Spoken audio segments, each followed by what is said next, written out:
Welcome to the Sound Live Sports Network, where tonight from Edmunds Stadium in Edmonds, Washington, we are going to be bringing you Wesco 3A South action between the Mountlake Terrace Hawks and the Shorecrest Scots. Good evening, everybody. My name is Steve Willits.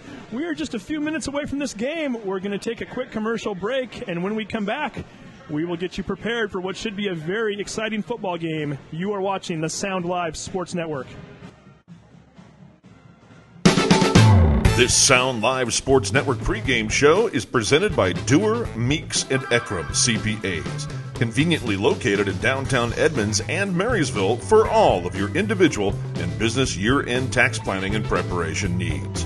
Call Mike today for a free 30-minute consult or visit them online at dmecpa.com.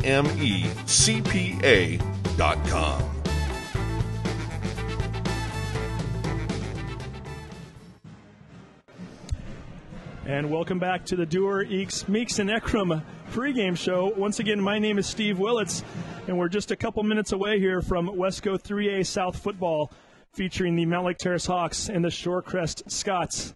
Again, this is a big game tonight for both teams. Third place is on the line here, folks. 5-team division. Meadowdale and Glacier Peak have already wrapped up first and second place, which means Mountlake Terrace, Shorecrest, and Shorewood are battling for that third and final spot that gives them a chance to make it to the state playoffs. Here's what's at stake for Mountlake Terrace tonight. If Mountlake Terrace beats Shorecrest and beats Shorewood next week, they would clinch the third place spot. By clinching third place, they would play on November 1st, presumably against Stanwood in a play-in game, with the winner of that game making it to the state playoffs. The Hawks have only made the playoffs twice in the school's history, so this is a big deal. Win all 3 games and make the playoffs. There is one other scenario, however, where they can lose tonight. If they were to lose to Shorecrest, beat Shorewood next week, and they would finish in a 3-way tie for third place. If that's the case, they would have to have a mini playoff that week to try to get into the third place game. So again, easiest case scenario, win tonight, beat Shorewood next week, win the game after that, make the playoffs. Sounds simple, right? Well, they've only won 2 games this year, so we'll see. However, 3 games that are all very winnable. We're going to pause for a moment here as we are about to bring you the singing of our national anthem.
And we are back again on the Sound Alive Sports Network.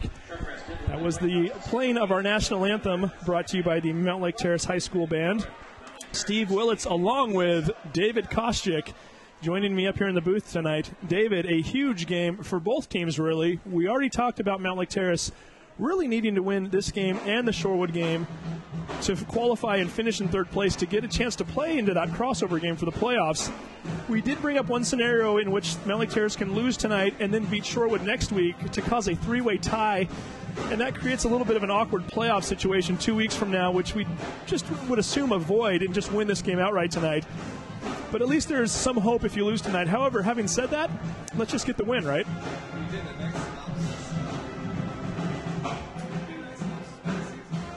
Shorecrest, are you ready? Mountlake Terrace, are you ready? Scott.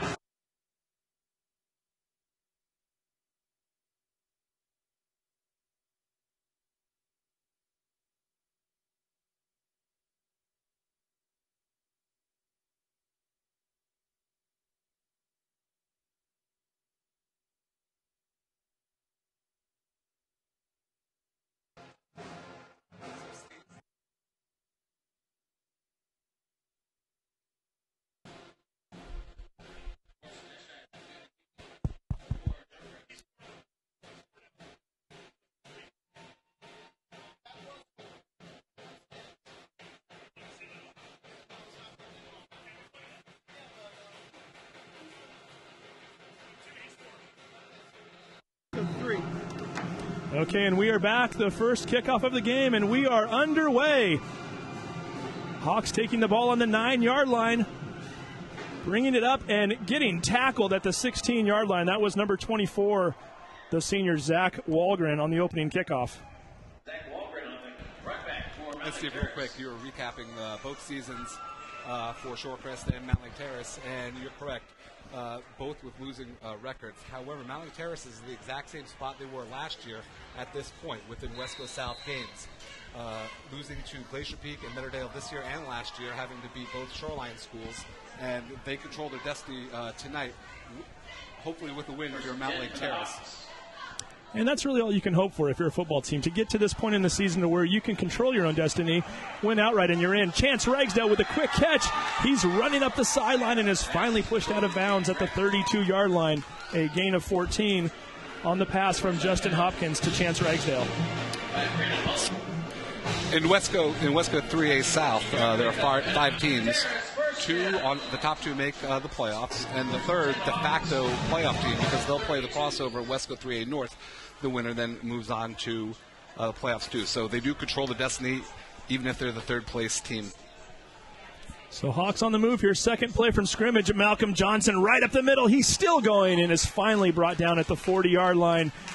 We'll call it the 39, actually. A gain of 7 for big number 9, the junior, the recent transfer from Texas, I might add, who is making his third start for the Mountlake Terrace Hawks this season. Mountlake Terrace with a big front line, and they played well last week in a losing effort to Meadowdale. I bet they're probably licking their chops a little more tonight against a not as talented team as Meadowdale was last week. Yeah, and really all we have to go by right now on paper is there's an official's timeout for I believe it's no, we're back in action again here. A little bit of an equipment malfunction there. Malcolm Johnson once again up the middle, fights his way forward, is still trying to push the pile. They're finally going to stop his forward progress right around the 42-yard line, and this one could be very, very close.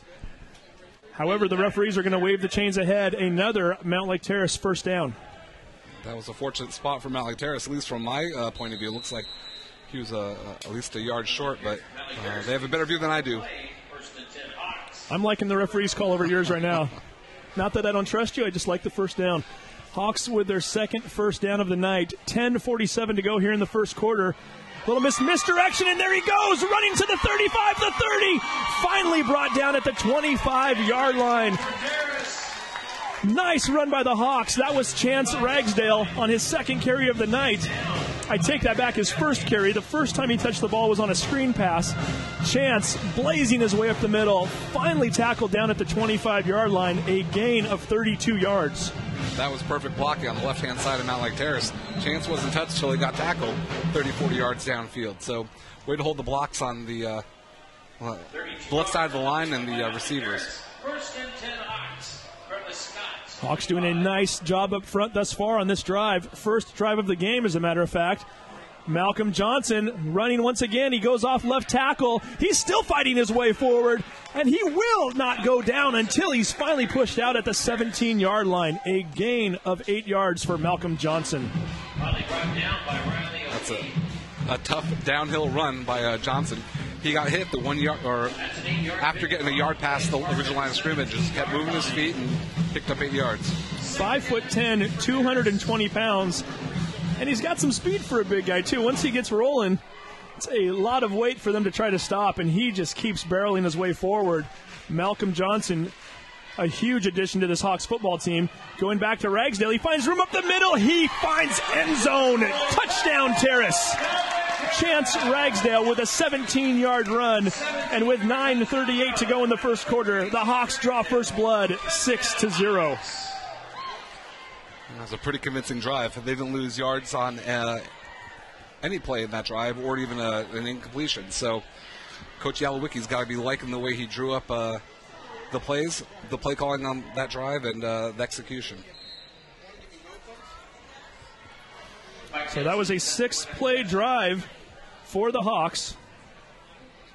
5 rushes, 1 pass. Grand total of 82 yards. Mikey Jensen's kick is up. Mikey Jensen's kick is good. So with 9:38 to go in the first quarter of play, we're going to take a quick break. Your score, the Mountlake Terrace Hawks 7, the Shorecrest Scots 0. You are watching the Sound Live Sports Network.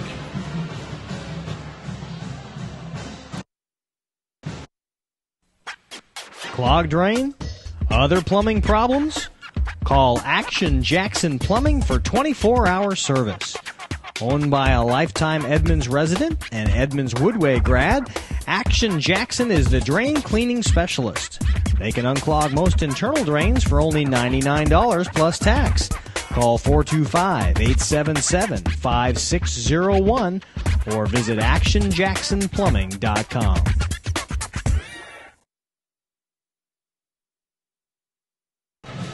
And we are back again on the Sound Alive Sports Network. The Mountlake Terrace Hawks cutting through the Shorecrest defense like butter. You like that?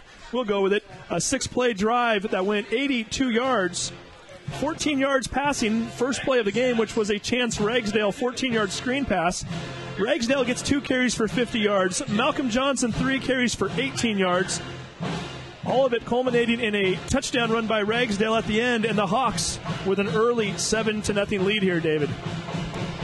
Almost too easy. Almost Shorecrest, I don't know if they weren't expecting it or their JV players out there, but that was a dominating drive to open the game.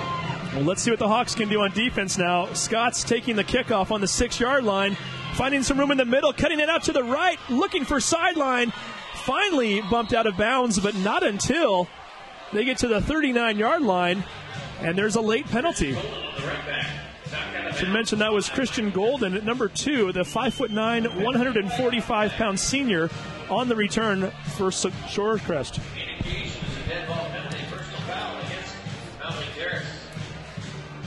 Well, David, if you're going to give up the first 7 points, what better way to start your first possession than to start on the other team's side of the field, as a dead ball foul was called against the Hawks at the end of the play. Adding that onto the play, that should put Shorecrest right around the 46-yard line of Mountlake Terrace. If you're Mountlake Terrace coaching staff, you got to kick yourself a little bit. You want to keep momentum going, and it's a nice run back by Shorecrest, but a stupid play, if I could say that, by Mountlake Terrace. So the late hit. Now let's see how the defense responds to getting backed up on their side of the field already. So 9:27 to go here in the first quarter. Shorecrest with their first possession of the game, and that's number 8, Nick Hendricks, in at quarterback. Hendricks is having himself one heck of a season so far. Takes the snap, hands off up the middle, and brought down by a slew of Hawks tacklers. As Michael Fisher taking the first carry of the game, number 22 for Shorecrest. Fisher, the 5'6", 182-pound senior, will be sharing carries off and on throughout the night with a couple of different players, and we'll get you caught up as they go along here.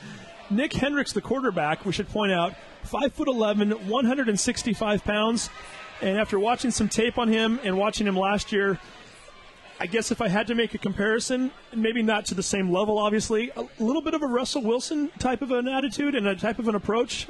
Will draw back, and it looks to pass first, but if it's not there, he's going to take off running. He's able to run. Just watching these guys warm up. Number 80, well, I'll let you get this play. Hendricks rolling out, still looking down the field, and there he goes. He takes off. And James Pullinger coming over, big number 50, making the tackle, but not until Hendricks picks up, I was going to say 2 yards, but maybe we'll just give him a yard on the play, and that's going to bring up a 3rd and 8 for Shorecrest. Going with a little no huddle, I might add, as they pull right back up to the line. A la Oregon, a la Washington. We'll see how this works. And the Seahawks a little last night also. Keeping the announcers on their toes anyway. Watch out for number 80, the wide receiver on the near side of the field. Listed at 6'3", as a senior, and just watching him warm up before the game, making some good plays up there, looking like an athlete. Yeah, that's Aaron Kelly. He's a very good receiver, and he had a touchdown catch last week. Hendricks is brought down from behind. Austin Bates, the junior, a.k.a. Fife, onto the sack, a loss of 5 yards, and that's going to bring up a 4th and 13 for Shorecrest. Nice response by Mountlake Terrace's defense after the special teams let him down a little bit. Gave him a couple yards on that first play, but after that, held him to negative yards so far, and punt's coming up. Aubrey Victor, number 88, back to punt. The sophomore. Hawks with a couple of players back. Victor with the kick, fielded at the 25-yard line. That's Ryan Lacoste. Lacoste has got room on the left. Trying to get outside of the contained man, can't quite do it, and is brought down at the 25-yard line. Boy, I thought Lacoste was going to get a lot more than that. Number 3, Marvin Young. I thought he was going to get beat there, but he really collapsed and made a nice open field tackle. By the way, great to see number 22, Lacoste, back on the field. Missed the last couple of games with an injury. Player who the Hawks sorely missed.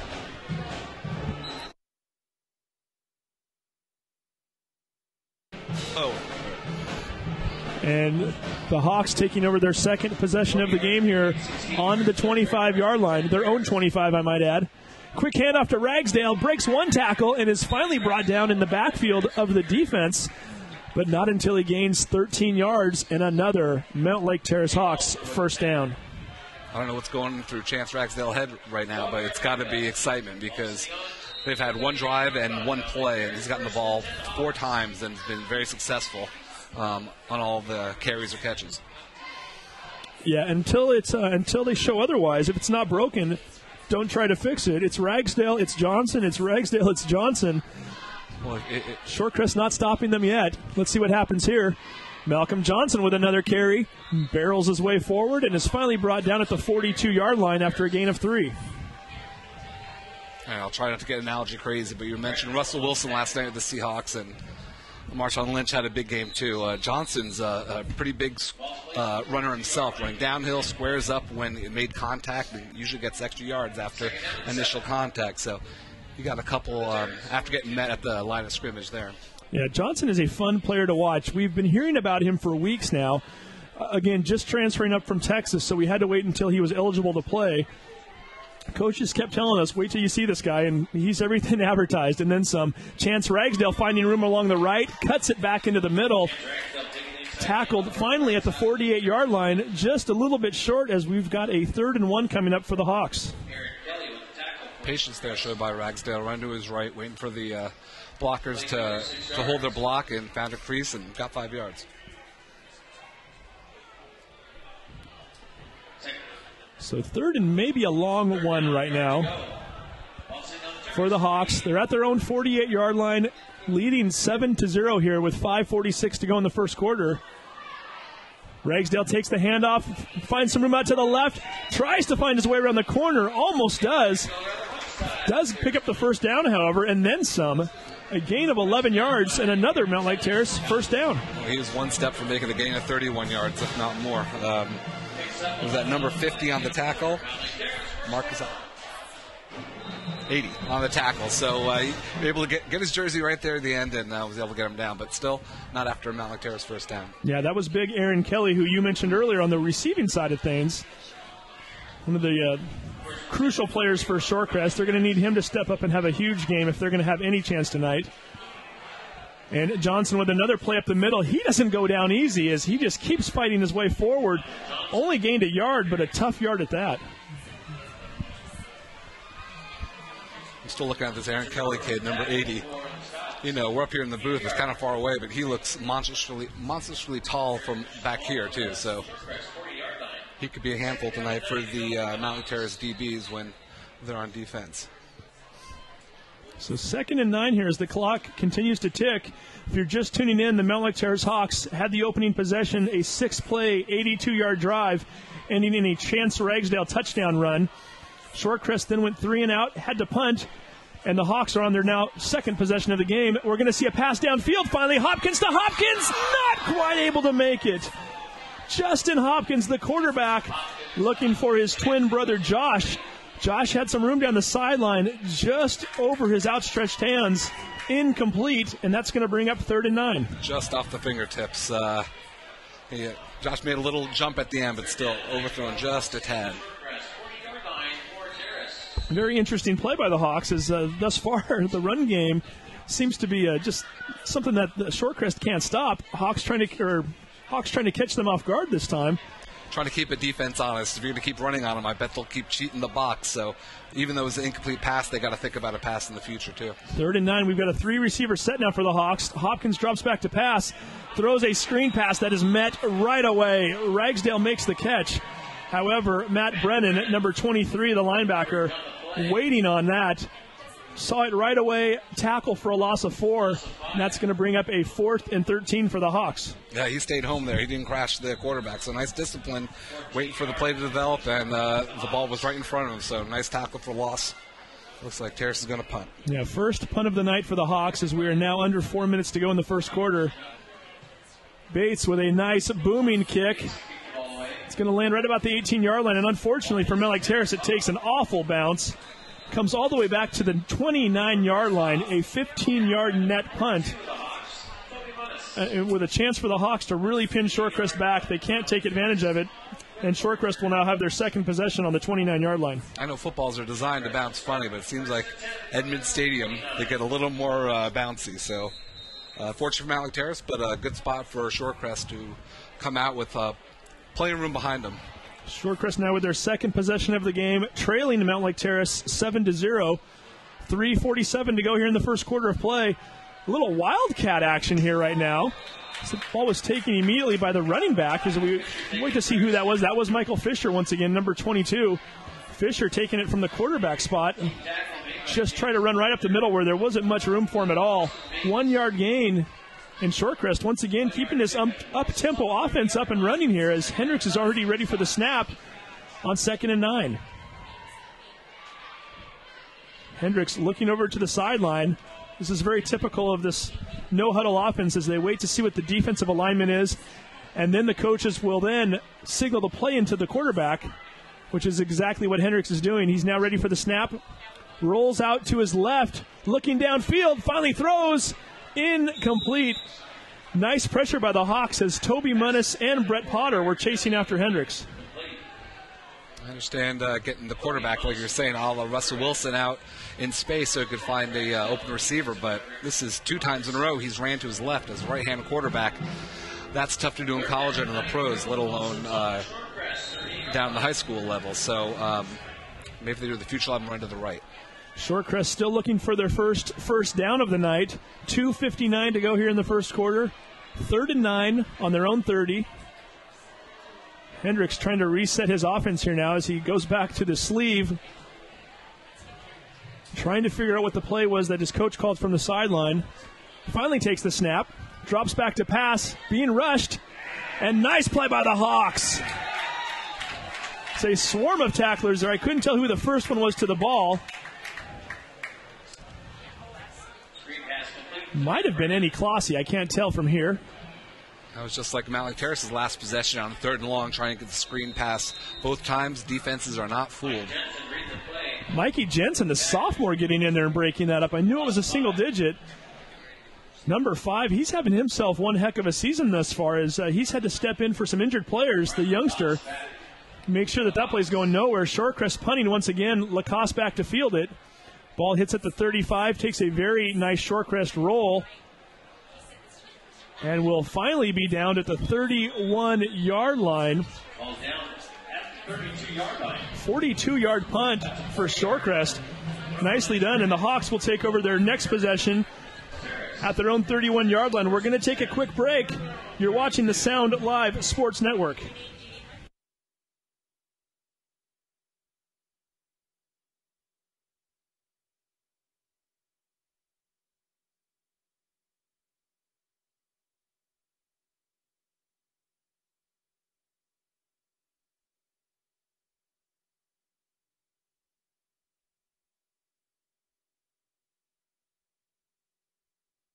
And we are back again to live action. Hawks with their first play of this drive. Chance Ragsdale running off of left tackle that time and is finally brought down at the 37-yard line after a gain of 5. That will bring up a 2nd and 5. So now that, that's what I was going to say. Not only is Shorecrest sort of running the sort of hurry-up offense, seems like the refs are running a hurry-up game too. That was a quick turnover after possession on the punt. So got to keep on your toes up here tonight, Willits. Yeah, no kidding. A lot of no-huddle offense and a lot of no-huddles for the referees as well here. We might be out of here by 9:30. Who knows? Nice end around. That's Eddie Klossy, I believe, as we're trying to read these numbers. No, it's not, actually. It's number 5. Mike Jensen. Dave, we've talked about this before. It's they look very smooth when you're looking at them from up here, and I know that they're stylish, but the dark red numbers on black, often hard for us old guys to read up here, aren't they? Well, a 3 and a 5 look very similar, but you're right. I was talking to one of the former coaches out here. This is what we've been following Terrace football for 20 years now. This is my favorite uniform of theirs. The dark black, the black jerseys, red numbers, and the dark gray pants with the almost metallic red helmets. These look really sweet. I busted out the binoculars for us just in case here now, as it's 3rd and 10, and we'll be able to watch a little bit closer now. Hopkins rolling out to his left, doesn't find anything, finally throws downfield, just gets rid of that one.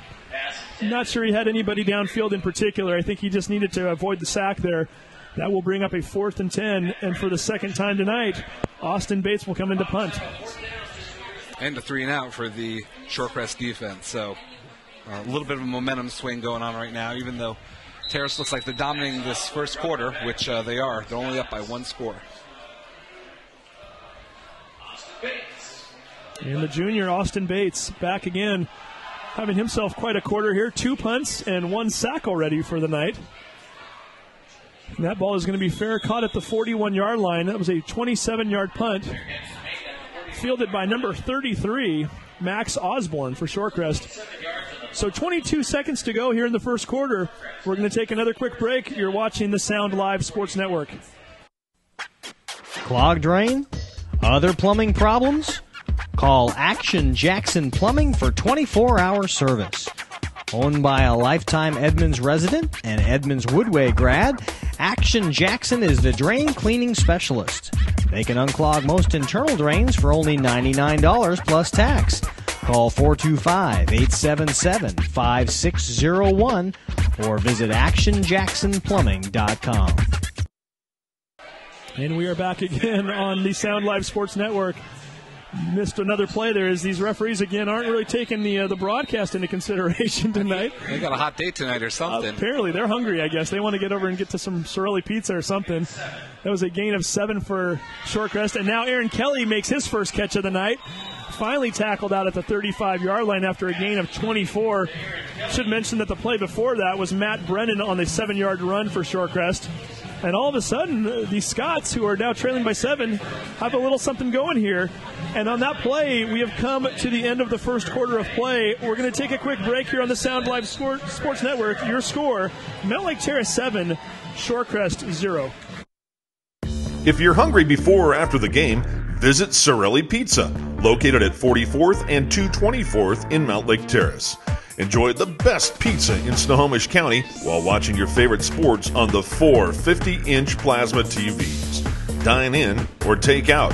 They're open Tuesday through Sunday at 11:30 a.m.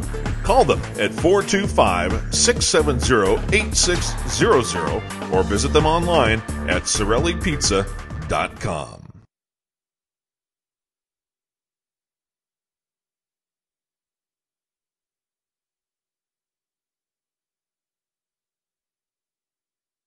And welcome back to the Sound Live Sports Network. Mountlake Terrace with a 7-0 lead over Shorecrest after 1 quarter of play. Dave, a very interesting first quarter thus far, as the Hawks made it look so easy on that first possession, and since then, neither one of the offenses has done much. No, there wasn't a turnover or a major penalty to stall a drive. It's just the defenses would the bend but don't break after that opening drive. They would allow some yards, but then after that, it was force them to punt. Yeah, just a quick note on the stats here. 113-18 were the stats for the half. Oh, and that's going to change right now as number 10 for Shorecrest with a catch. That is Lewis Averish, number 10, listed as a quarterback, played a little wide receiver on that play. Picks up a nice gain for Shorecrest, and all of a sudden the Scots are threatening for the first time tonight as they are now on the 17-yard line of Mountlake Terrace. Back-to-back big passes for Shorecrest. And another no-huddle offense here as Nick Hendricks already waiting the snap, hands it off up the middle, not going anywhere. I have a feeling I know who that was before I even see him get up. Guess who? Number 54, Brett Potter with the tackle.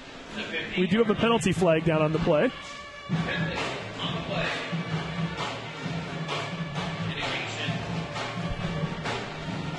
That is going to illegal use of the headgear on the Mountlake Terrace Hawks.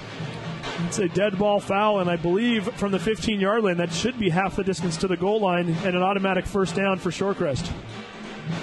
Exactly what it is.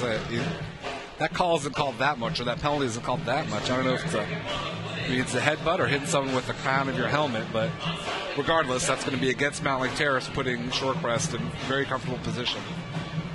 As we are waiting for the referees to march that one off. Right about at the 7.5-yard line. First and goal. Shorecrest now knocking on the door with the potential to tie this game up here with 11:33 to go in the second quarter. Hey, Dave, you know what we haven't even talked about yet? We've got quite the interesting halftime show coming up tonight. Well, I'm looking down here on the table, and there are two beanie caps, and I think I know why these are here. Yeah, we'll be talking about that throughout the second quarter. As I say, it's an interesting halftime. It's something, right? It's going to be a little bit. It'll be more interesting for some than others. Absolutely. More entertaining for me than others too. So I can tell you right now that I will probably have more family members tuning in at halftime than I've ever had before, and that should be a fun experience for me at the very least. And for those who aren't seeing it tonight, there's always on-demand access following the game. Very, very true. As my head is getting shaved here live on the internet at halftime. A little wager that I had with Keith Neely, the play-by-play announcer for the Edmonds Woodway Warriors, from a game back on September 20th. The loser, we agreed that the loser would have their head shaved. So Keith, standing about 8 feet behind me right now, and he's ready to go. He's got a big smile on his face. Yeah, he's just smiling for 5 minutes straight. He's going to enjoy it, I think. He's never shaved anybody's head before, I'm guessing. Maybe not. We'll talk to him about that. Hendricks tries to find some room out to the left. Austin Bates says, no, you don't. Tackles him on the 6-yard line, and that's going to bring up a second and goal. Well, Steve, I appreciate the sentiment of you getting your head shaved. I have to question the wisdom behind it, but that's all behind us now. So time to get comfortable, get your popcorn out. Not you, me, and watch the festivities. Well, if you look at my hair right now, you may not question the wisdom behind it. It can go. Hendricks with a quick pass out here, a bubble screen out to the right. Nice saving tackle by Ennie Klossy, number 4. By the way, I meant to look at this before the game. I didn't get a chance to. Ennie Klossy, who kind of notorious for having the nicest locks on the team, if you will. He's got a big, huge head of hair, or had. Apparently, he took his hair down quite low this week. I haven't seen it yet. I don't think he's bald, but he also went way down. Apparently, to get a new start for the Hawks football team as they make their run at the playoffs here. You guys could compare grooming tips after the game. If Klossy can get maybe a couple interceptions and run a couple back for touchdowns, maybe we'll make him the Jersey Mike's Linwood player of the game and exchange, I was going to say hair product tips for one another, but it might be something very different. Hey, a fumble! Hawks pick it up, and almost off to the races was number 15, Bates. However, he did pick up the ball. It is a turnover, but it was very, very close to being a potential 90-yard touchdown run as Nick Hendricks was never able to handle the snap. I couldn't tell if that was a bad snap or if he just flat-out dropped it, but at any rate, the ball bounced behind him. Bates picked it up and looked to have momentum going. However, while he was bending over, it slowed him down just enough to where one of the Shorecrest players caught up and made the tackle. It's going to be a test of character here of Shorecrest. They were knocking on the door, and that's the last thing they want to see. And now they have an injured Scott on the field. So definitely a play they'd like to forget about and move forward. Yeah, we do have an injured player down on the field. Let's take a quick break right now. 10:18 to go here in the second quarter. Hawks lead 7-0. You are watching the Sound Alive Sports Network. Hey sports fans, do you want to know when and where your favorite teams in the Westco Conference are playing? Who won the game last night and what the current standings are? Well, it's easy to find out on westcoathletics.com. The information is entered by athletic directors and coaches, so you know it's accurate and up to date, making westcoathletics.com the place to view official scores, schedules, standings, and photos for all the schools and all the sports in the Westco Conference. Follow us on Twitter and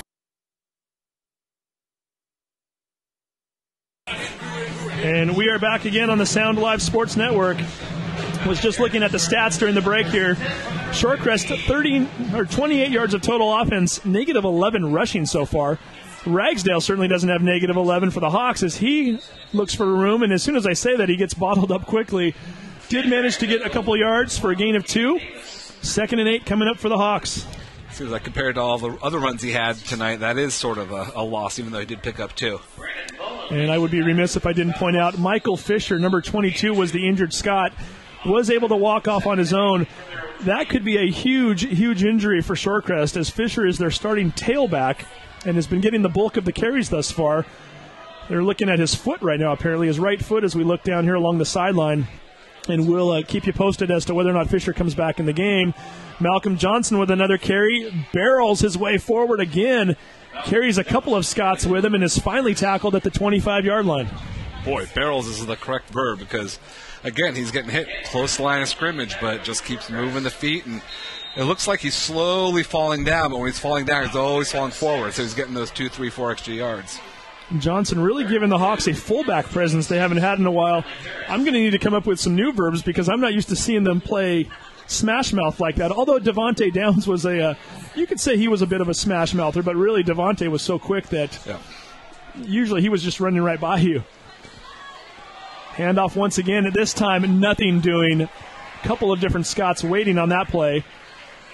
Ragsdale with a carry on, that was 3rd and 4. Might have lost a couple yards on that play. That's going to bring up another punt situation for the Hawks. I was saying after that fumble, it's going to be a test for Shorecrest. See how they come out, and they stopped him 3 and out right there. That run wasn't really even close. So Bates on for his 3rd punt of the night. Gets one of his better kicks of the year so far. Very nice kick for Bates.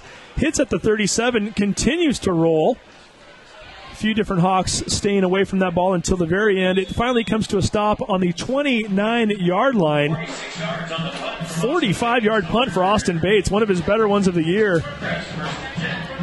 And Shorecrest has got the ball on their own 29-yard line to start this drive. Still trailing the Hawks 7-0. Hey, Dave, one other thing I wanted to do while we have a chance here. We like to bring up former Hawks and talk about what they're doing a little bit. I was informed earlier today that a guy you might remember, Bo Kennedy. Remember the name Bo Kennedy? I do, absolutely. Starting quarterback for the Hawks the last couple of years. Bo had a big day, and I'm going to bring that up here after this next play. As again, these referees are not messing around tonight. They're ready to go. Hendricks drops back to pass. A little screen play out to Brennan. He finds some room. He started out on the left, cuts it back to the right, and then dives up the middle. Is finally brought down on the Mountlake Terrace 49-yard line. A gain of 22 yards for Brennan. And suddenly Shorecrest is running down the field, both with the ball and without, as they're huddling up again, and they're ready to go. I shouldn't say they're huddling up. They're at the line of scrimmage and ready to go. 7:59 to go here in the second quarter. Hendricks takes the snap. Keeps it this time himself. Toby Munnis and Austin Bates say, no, you don't. Hendricks trying to find room out to the left. Can't go anywhere. And might have been tackled for a half of a yard loss. Well, I may never get this story, and Shorecrest is already up to the line of scrimmage one more time. Haven't seen anything quite like this so far in a high school game this year. At least the games we've broadcasted, is Shorecrest is just taking a page right out of the Oregon playbook. Unfortunately for the Hawks, they don't run the offense quite as efficiently and are still looking for their first points, but and Shorecrest doesn't show those big pictures on the sideline of what play it's going to be. All their success so far has been on the passing game. Definitely, and here comes the blitz for the Hawks. And Toby Munnis says, no, you don't again. Munnis tackled Hendricks to the left side on the last play. This time it's over to the right as Munnis comes all the way off of that corner, tracks him down and keeps him to a gain of 0. And Shorecrest is now looking at a 3rd and 10. I'm surprised he kept that ball. Number 10 wide receiver Brantel Harris was wide open in the flat right in front of him with yards in front of him to run. So fortunate for the Terrace defense that the quarterback decided to keep the ball. Clock continues to run here in the second quarter. 6:38 to go. Shorecrest still looking for their first points of the night, trailing the Hawks 7-0. Hendricks takes the snap. Going to run a little option this time to the left. Keeps it himself. Not much doing on the left-hand side either as he finally gets forward for a gain of maybe 3 yards. Brett Potter once again with a tackle. Potter, who is leading the team in tackles this year, and it's not even close, by the way. Just double-digit tackles in every game but one this year so far. Make sure that Hendricks does not pick up a first down. And Shorecrest on to punt one more time here. Aubrey Victor back in punt formation. Ryan Lacoste is back to receive. High spiraling kick for Victor. It finally bounces at the 26. And a Shorecrest player is going to down it on the 29. Only a 17-yard punt for the Scots. Hawks dodge a bullet there as they're going to get decent position here. We're going to take a quick break. 5:42 to go here in the first half. Mountlake Terrace 7, Shorecrest 0. You're watching the Sound Live Sports Network.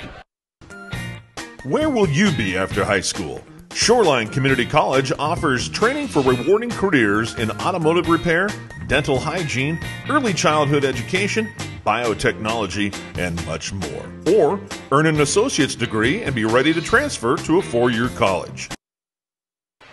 Back on again. Justin Hopkins overthrowing his receiver. Josh Hopkins, his twin brother, was over there on the right-hand side. Gabe Brady also in the vicinity. However, that pass was intended for Josh. 2nd and 10 for the Hawks. So anyway, back to my story now, right? Apparently we'll be telling stories during the Mountlake Terrace offensive side of things tonight as the Shorecrest is running these quick plays. We will get to Bo Kennedy here in a second. We're keeping people in suspense. That's what it's a tease in the broadcast business. Absolutely. We'll keep teasing that one as Hopkins hands off to Ragsdale. However, the play is blown dead. Penalty flag is down. Haven't seen a call yet. Here it comes. Encroachment defense lining up offsides, giving the Hawks 5 free yards, and that's going to bring up 2nd and 5. So let's try this again. Bo Kennedy. Bo Kennedy, starting quarterback for your Mountlake Terrace Hawks last year and the year before, graduated from boot camp today. He's in Fort Sill, Oklahoma. Graduated today and is actually flying out to Virginia tonight, where he's going to be at Fort Lee for a while. Is in I believe it's a program, a reserve program of some sort, as the Hawk player still fighting for yards. Can't see who that is yet. Ragsdale once again, and he's finally tackled at the 38-yard line. So Bo Kennedy graduates boot camp tonight, flies out, I think he said at 12:30 tonight, to Fort Lee, Virginia, where he's going to be stationed for a while, and then he's going to start going to school at Eastern Washington in January, along with a couple of other Hawks former players, Ty Esparza and Quentin Bernard. So, hey, Bo Kennedy, congratulations to you. I'm proud of you, buddy. Nice job, and way to serve our country, and way to get the job done.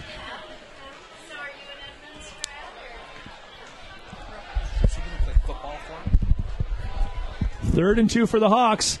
Hand off to Big Malcolm Johnson. He's still running. Fights his way forward and is finally tackled at the 49-yard line of Shorecrest. 14-yard gain for the big fella. That was 220 pounds of quickness going up the middle there, too. That's something we hadn't seen yet. Boy, if you're a free safety and you see that coming out of the line, you better check yourself, make sure everything's there when you get hit, because you got to tackle low on Johnson because he is moving. So it's a good open field tackle, but probably left a mark. No kidding. As the Hawks here trying to get on the board one more time before the end of the half. The clock continues to tick. 4:25 to go here in the second quarter. So far, that first drive of the game, 6-play, 82-yard touchdown drive is standing up, and that's all we have on the board so far as it continues to be 7-0. Penalty flag thrown in the defensive backfield. I believe they were going to call delay of game. However, now they're going to say that Mountlake Terrace did call a quick timeout. So we're going to take a quick break here. 4:16 to go in the second quarter of play. Mountlake Terrace leading 7-0. You're watching the Sound Live Sports Network. High school football on the Sound Live Sports Network is presented by the My Neighborhood News Network, South Snohomish County's online gathering place. Visit My Edmonds News, MLT News, and LinwoodToday.com for news, sports, and events about your community, and see what your neighbors are talking about.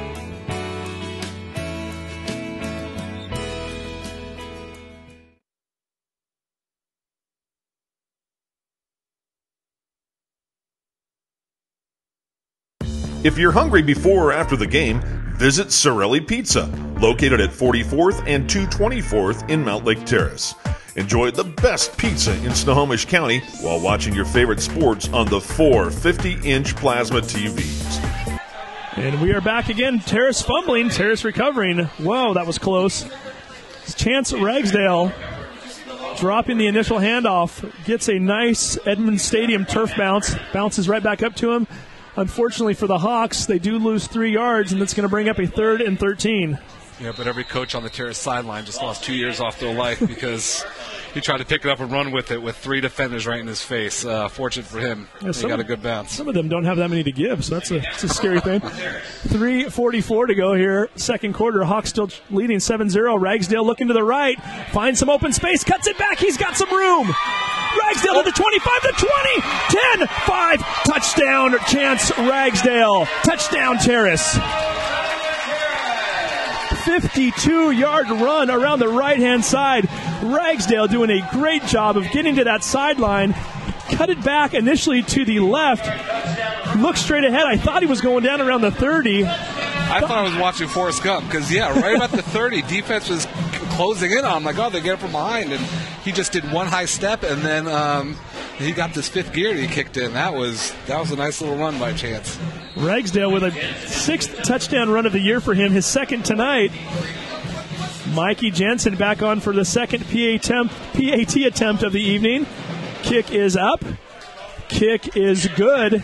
And with 3:30 to go here in the first half, the Mountlake Terrace Hawks lead 14-0. We're going to take a quick break. You are watching the Sound Live Sports Network. Clogged drain? Other plumbing problems? Call Action Jackson Plumbing for 24-hour service. Owned by a lifetime Edmonds resident and Edmonds Woodway grad, Action Jackson is the drain cleaning specialist.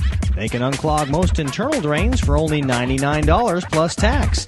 Call 425-877-5601 or visit actionjacksonplumbing.com.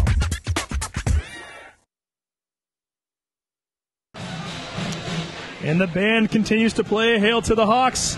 Mountlake Terrace behind Chance Ragsdale's 2nd touchdown of the game, now leading the Shorecrest Scots 14-0 with 3:30 to go here in the first half of play. Statistically speaking, the Hawks looking very good as well. Well, the main statistic is the 14-0. We like that. Offensively, Mountlake Terrace outgaining Shorecrest tonight, 187-52. And what's really impressive is the yards rushing right now, 178 for Mountlake Terrace, -9 for Shorecrest. Yeah, it's a tale of 2 teams right here. Obviously, the score is a big differential, but it seems like almost all of Terrace's yards are coming on the ground. Almost all of Shorecrest's yards are coming in the air. So we'll see if we'll stay this way, if Shorecrest continues to try to run the ball or just stick with what's working by passing it. I was just told also that Ragsdale has 145 yards rushing so far, and we're not even at halftime yet, so we'll continue to monitor that as Chance Ragsdale having a huge night so far.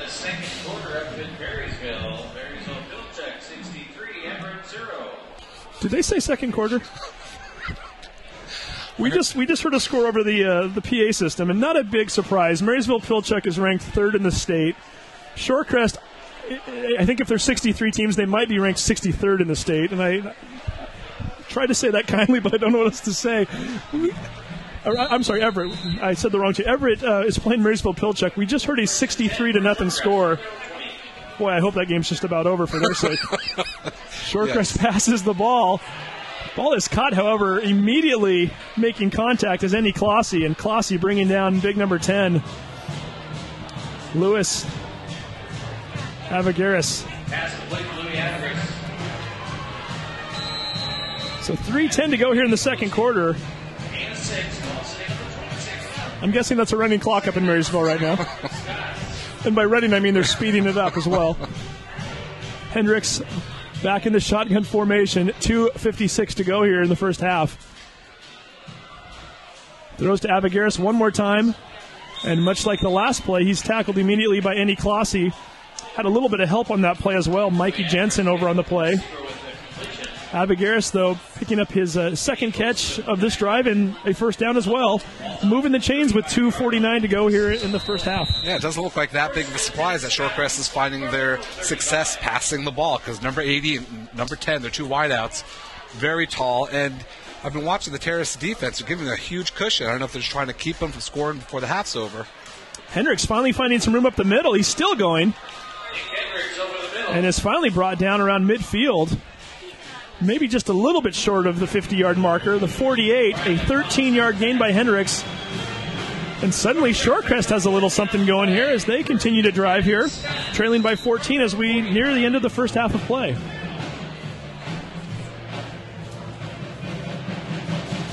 Hendricks has number 22, Michael Fisher, in the backfield. It's a good sign since we saw Fisher go off with an injury a few minutes ago.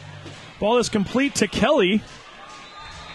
Kelly spins his way forward for a few extra yards and is finally tackled at the 43-yard line after a gain of 6. And if the Scots can get on the board here, don't forget they get the ball to start second half. So this could be a really big momentum swing for them going into halftime. Now 2:09 to go here in the first half of play.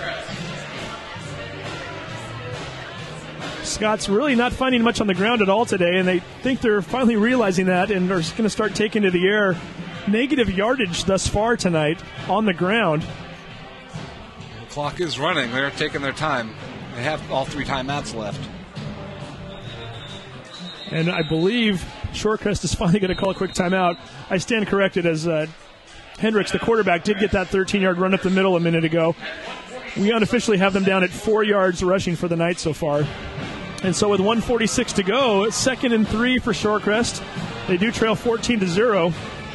We'll try to get some more scores to you later on here as well. There's a couple games of interest. One game I was noting earlier tonight, the Ashley Bowl is taking place tonight.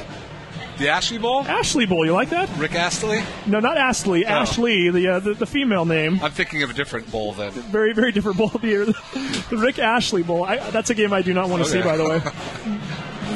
Boy, there's so many references there I won't even start. Ashley is the name of the Monroe coach Dick Abrams' daughter, and she happens to be married to the Arlington coach Greg Dyler. So they've had a little fun with it. They're calling it the Ashley Bowl. Who do you root for there if you're Ashley? Do you root for Dad or do you root for your husband? Well, who do you live with, one, and whose will are you in, two? So it really depends on which is more important, I think, is we have to... So we'd have to see...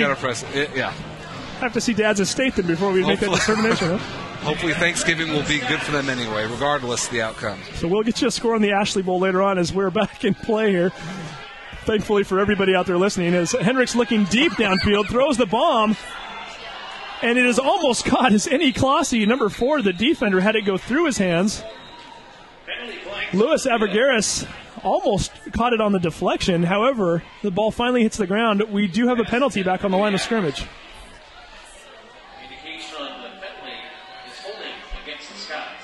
Holding on Shorecrest. Mountlake Terrace has the choice. They can actually decline this and have a 3rd and 3, or they can take it, which they more than likely will do here. Push Shorecrest back 10 yards and take a 2nd and 13. That's a big penalty, not from the original line of scrimmage, but from where the hold occurred. So that's getting backed up an extra yard or two. So 1:37 to go here in the first half. It's also the life expectancy of my hair right now, as we're about to have some fun here at halftime in a few minutes.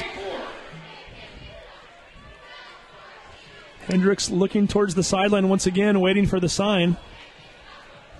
Trips to the right-hand side, and finally we get movement there in Shorecrest. A little confusion there. Number 22, Michael Fisher, went in motion. Number 2, Christian Golden, who was playing the slot receiver there that time, got a little confused, took off running, and they're going to give Shorecrest another 5-yard penalty. push them back that much further. And all of a sudden, Shorecrest, who was on a nice roll there for a couple minutes, is kind of self-destructing right now. They're now looking at a 2nd and 20. And you talk about driving coaches crazy. That's a receiver, a split out, and all he's got to do is look at the ball and go on the snap, but he jumped early. Fisher starts to go in motion again, finally shuffles his feet. They're going to run this one with Brendan on the right-hand side. Brendan's got some room and is finally brought down at the 49-yard line. A gain of 10 yards. Brought down by a couple of different Mountlake Terrace Hawks players, one of which, Austin Bates, getting up a little bit gingerly as he hobbles his way back to the huddle. We'll see if Bates stays in the game or not. And with that, Shorecrest is going to take a quick timeout, and so will we. 3rd and 9 on the 50, 1:22 to go here in the first half. Hawks lead 14-0. You're watching the Sound Live Sports Network. Clogged drain? Other plumbing problems? Call Action Jackson Plumbing for 24-hour service. Owned by a lifetime Edmonds resident and Edmonds Woodway grad, Action Jackson is the drain cleaning specialist. They can unclog most internal drains for only $99 plus tax. Call 425-877-5601 or visit actionjacksonplumbing.com. And we are back again on the Sound Alive Sports Network. Hawks leading 14-0 with 1:22 left in the first half. Watching Herky, the Mountlake Terrace Hawks mascot. I guess that's a dance that he was doing down there? Doing the herky jerky, I think. Doing the herky jerky. I don't know if we'll stick with that one or not, but it works for now. He's trying to figure out how to describe that dance as we can't get a camera on him, but it's something there. We're back in action, fortunately. Hendricks throwing a screen pass. A handful of Hawks just waiting at home for that one. That one's not going anywhere. A loss of 5 yards as Christian Golden did make the catch. And for better or for worse, he loses yards and keeps the clock going. Jevin Pawnui, number 72, making the tackle on that play. And I believe Mountlake Terrace might have called a timeout as we noticed the clock has stopped. And yes, that is the case. Yeah, if you're Mountlake Terrace right now, if this is the final score going into halftime, you got to obviously be happy up 14-0. But if you're Shorecrest, you're probably a little disappointed, but you're not being bullied. I mean, you were close to scoring. You fumbled the ball on Mountlake Terrace's 10 or 12-yard line, getting ready to score, so they turned over there. And on this final drive, they had it 2nd and 2 or 3 in Mountlake Terrace territory, but had the big back-to-back penalties and then a tackle for a loss. So Shorecrest, even though they're down 14-0, it's closer than the score indicates. Well, yes and no. I will make the... No, there's only... I will point out that the stats show that Mountlake Terrace is actually dominating them really on the ground right now. Is again, Chance Ragsdale with over 145 yards rushing in the first half. Shorecrest can't get any kind of a running game going right now whatsoever. That's something that they're going to need to change in the second half. If they're going to try to beat Mountlake Terrace with nothing but passes, they might be in trouble. So we'll see what happens there in the second half. But until then, we've got some more playing here to happen on the field, and that was very close. The punt returner for the Hawks, who I'm not sure who that was in this case. That actually was Ryan Lacoste. Lacoste almost had that ball touch him. Was able to avoid it at the last second. Shorecrest gets a nice roll, I might add, and finally the ball is down on the 16-yard line. Hawks have a decision here now as they are 84 yards away from the goal line with only 1:02 left. Do you play it conservative and take that 14-point lead into the half, or do you try to make something happen? I think their decision is, do we kneel on it or do we hand off and kneel on it? They're not going to push it here this deep in their own territory. And I think they only have 2 timeouts left, so actually they only have 1 timeout left. So I think a lot more bad could happen for Mountlake Terrace than good on this final drive. Shorecrest thinking the same thing as they almost had 7 or 8 players up on the box there just waiting for the run. And that's exactly what happens. Ragsdale takes a direct snap that time. Very interesting play for the Hawks as they don't even snap it to their quarterback. Ragsdale not able to get anything going. The clock continues to tick here. 45 seconds to go. Hawks seem to be very content to maybe run 1 or 2 more plays here, hoping that possibly you can break one off, and if not, well, you take that 14-0 lead into the half. Well, Ragsdale shows he has the breakaway speed if he can get past that first line of defense, but still, if a Mountlake Terrace fan probably should not be holding their breath on the end of the first half. 22 seconds to go. Another direct snap to Ragsdale. Looks for room out to the right-hand side where he found some earlier, and he's breaking away. He's to the 40, 45, 50. Cuts it back and is finally dragged out of bounds on the Shorecrest side of the field, right around the 41-yard line. Clock shows 9 seconds to go. Okay, maybe it was half right, half wrong. He has the breakaway speed, but maybe Terrace fans can hold their breath and hopefully get another score. 42-yard gain for Chance Ragsdale. Unofficially, we have him right now at 187 for the first half. So I'm trying to get John Clifford's attention. We might even have around 220 yards of rushing offense for the Hawks right now. 188 yards for Chance Ragsdale. And you combine that with what Malcolm Johnson has, and you've got 221 yards of rushing in the first half for Mountlake Terrace. 9 seconds to go. Let's see what the Hawks do here. Pump fake. Hopkins going to look to pass and is finally brought down from behind. See if they called out last time out.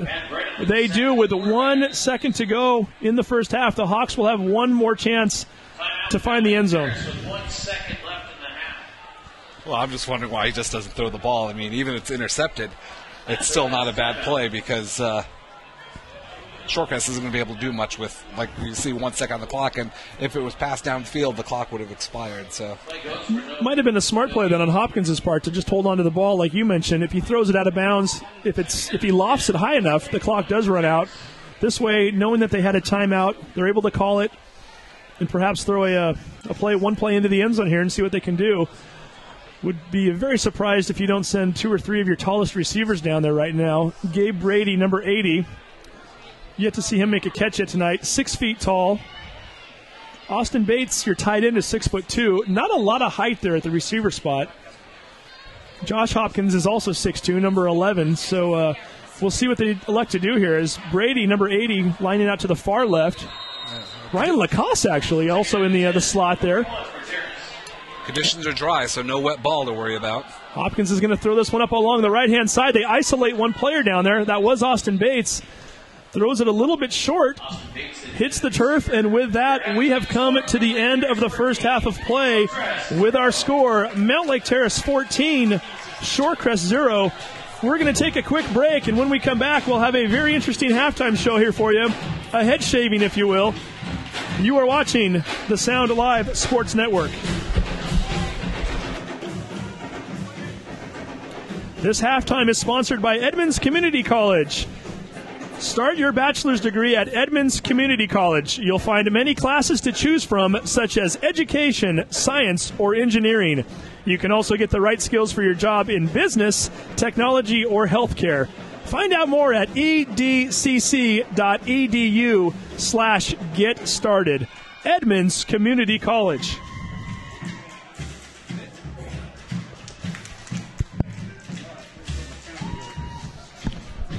Well, folks, we are back here at Edmonds Stadium with our score, Mountlake Terrace 14, Shorecrest 0.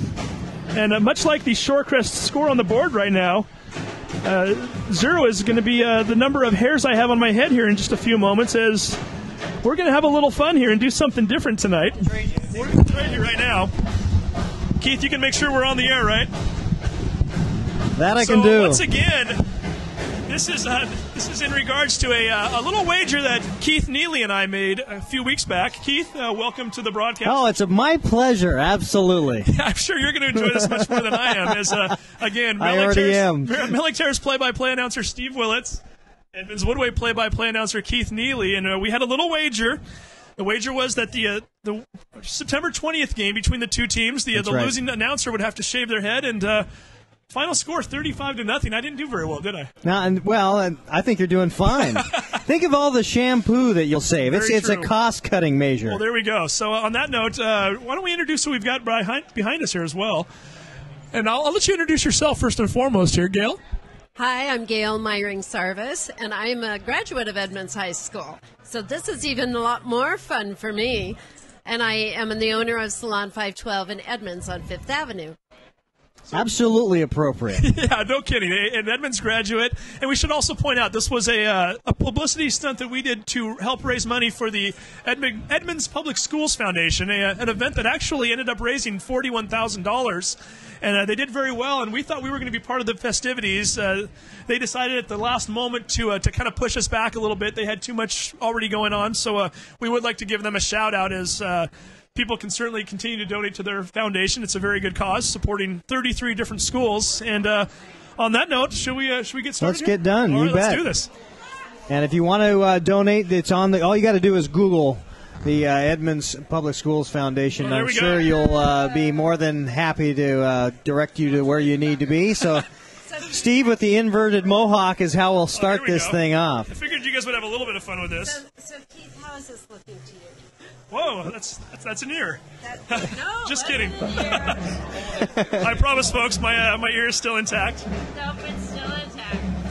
So, Gail, I guess I probably ought to do the play-by-play on there this you thing. go. So, if we're going hemisphere, I think we've just lost most of the European continent. There we go.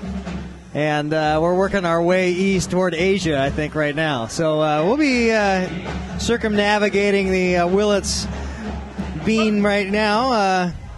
By the way, Keith, is there going to be a chance for me to get revenge on you during the basketball season? Are we going to do an Edmonds Woodway Mountlake Terrace basketball bet? I think we could probably work something out. I think the chances of a revenge are high, although I don't know the payoff is going to be nearly as great Yeah, no if kidding. you've looked at the hair on my head. Well, neither one of us exactly look like Brad Pitt in terms of the amount of hair on our heads, or anything for that matter. Yeah, I was going to say, why stop there? Yeah, exactly. Just keep going, right? So, Gail doing a fantastic job, very thorough. I mean, I don't think there's a... I must admit, I'm much more comfortable and confident having Gail do this than I am with you, Keith. Well, I am also comfortable with Gail doing this and not myself. And I have to thank the folks at Edmonds District Stadium for allowing us to turn the heater on for this event. Yes, thank you. Because suddenly I think it's probably dropped about 20 degrees in Steve's world. You'll have to ask Keith. Keith, it's your bet. What are we doing there? Oh, I think you're going the whole way. We'll be clean. We'll be nice about this. Yeah. I've got. There we go. The peanut gallery's yelling through the window now, telling me what I should and shouldn't do. So Edmonds Woodway Razor. at 7-0 marched right through Mountlake Terrace and on their way to a round. I should have bet the Shorecrest announcer is what I should have done. Oh well. It's for a good cause, right, folks? Yes. I think doing very well. How's it feel? I'm hoping it grows back. How you feeling? I'll tell you after I get near the window here in a minute. We do keep the window open during the broadcast. A little chilly. It's maybe a little bit chilly. So how does it look over there, Keith? I think it's looking good to me. What do you think, Keith? Is this a permanent look for me or what? You got a nice looking head there, Steve. Not bad. It's feeling pretty good there. So now here comes the facial hair. That's usually what happens, right? You've got to get the I think we'll leave the the brows soul right where they're at. patch going. You got to get the. Deb Anderson from the Edmonds Public Schools Foundation initially suggested we do the brow bet because it was right around the time that Seattle and San Francisco were playing, and that was the supposed Colin Kaepernick, Russell Wilson bet. Russell Wilson Didn't happen, eyebrow. but I would rather shave my head than one of my eyebrows. Thank you very much. So It's there's balance. the finished product. Oh, we got more coming here Well, let's because get I'm not this bald enough as it is. final touch right here. There we go. Well, I take it down. If I had my pick, I would have just taken. How we looking? I'm speechless right now. I no longer know what to say, and that doesn't happen very often. Right? I don't know if you just heard that the final. We got a Cascade 38-0 final over Jackson. I can't even concentrate on that right Holy now, to be honest. smoke. I need to come back around to I know, you're gonna- get my football mind back on here as I'm looking through the mirror right now. Wow, that's something. It may take a Hey. week. Gail, nicely done. One of the things I wanted to present to you. Okay. Well, actually, Keith and I are going to present it to you. Well, to keep your head warm. All right. So Is that Edmonds Woodway? it certainly is. Why not? I lost the bet. I might as well keep going. There Right? you go. We'll take it the distance. At least it's an Edmonds School District school. So, again, lost the bet. I had to pay up, and you get a Mountlake Terrace graduate wearing an Edmonds Woodway cap. You don't see that every day. And a fantastic sport, Steve. Absolutely. And again, Absolutely. the Yes. And Edmonds Public School Foundation, Absolutely. the beneficiaries of what our little hijinks that we've got going on right now. And Steve, nicely done. If I may, I'm going to go ahead and take off my Edmonds Woodway hat for a moment, and I got to keep true to my own school here. Here, you need a little help? If I'm going to wear a hat, There you go. I'm going to do it right. Go Hawks. So again, bet has paid off. Keith, a lot of fun. Absolutely, a lot of fun. Thanks for being a good Salon sport. 512. What's the address of that? 512 Fifth Avenue South, Edmonds. So again, for Gail, for Keith, Steve Willits, the bald-headed Steve Willits, we're going to take a quick break here. And when we come back, more football action finally. Good for me, right? Your score right now at halftime at Mountlake Terrace 14, Shorecrest 0. You're watching the Sound Live Sports Network. Hey sports fans, do you want to know when and where your favorite teams in the Westco Conference are playing? Who won the game last night and what the current standings are? Well, it's easy to find out on westcoathletics.com. The information is entered by athletic directors and coaches, so you know it's accurate and up to date, making westcoathletics.com the place to view official scores, schedules, standings, and photos for all the schools and all the sports in the Westco Conference. Follow us on Twitter and Facebook and check out westcoathletics.com, the official website of the Westco Conference.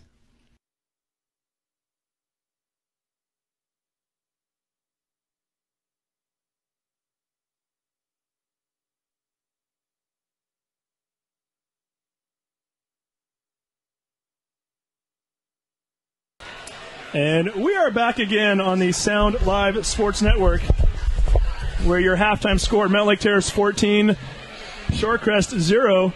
Steve Willits making his way back into the camera here. I just talked about myself in the third person. You have to like that. Do I need to sit on this one, or can we get the camera up?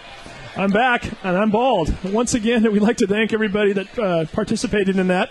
A fun little wager between Keith Neely and I.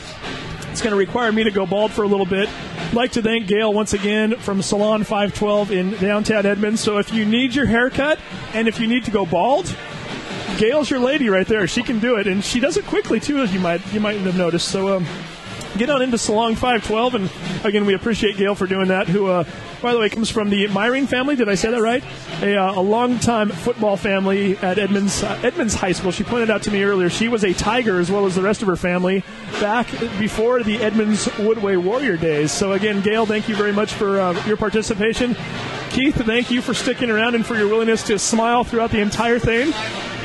And again, maybe we'll see about that. It might come back. We don't know here for me, but maybe we'll do this again during the Edmonds Woodway Mountlake Terrace basketball season. I'm a little more confident about that.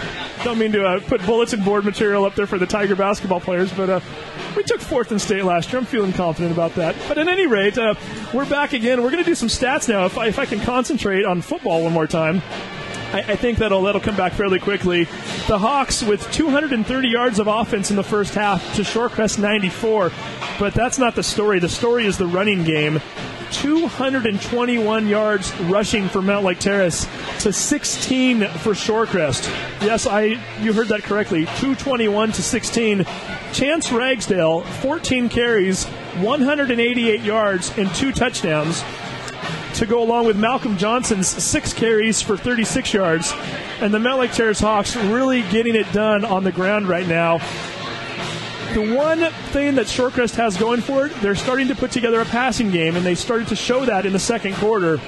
And they're certainly going to need to do that more in the second half if they're going to get back in this ball game, as the Hawks are showing to be very tough right now on the front seven. And David Kostick, they're not allowing any running opportunities at all right now for Shorecrest. No, they're forcing Shorecrest to throw to the outside. And Mountlake Terrace, I can see their defense making some adjustments in halftime because they're giving a big cushion to the cornerbacks on the 2 tall towers that Shorecrest has at the wide receiver position. So I'm just looking out in the field right now. I don't know if it comes across on the camera, but it looks like there was a huge fireworks show and the smoke hasn't dissipated, but it's the fog has rolled in, and I could barely see the other side of the field. So that can't be good if you're going to be counting on a passing game when you can't see the ball that well. I mean, I could see the fog right here by the lights. So you are not kidding. 8 minutes ago when the half ended,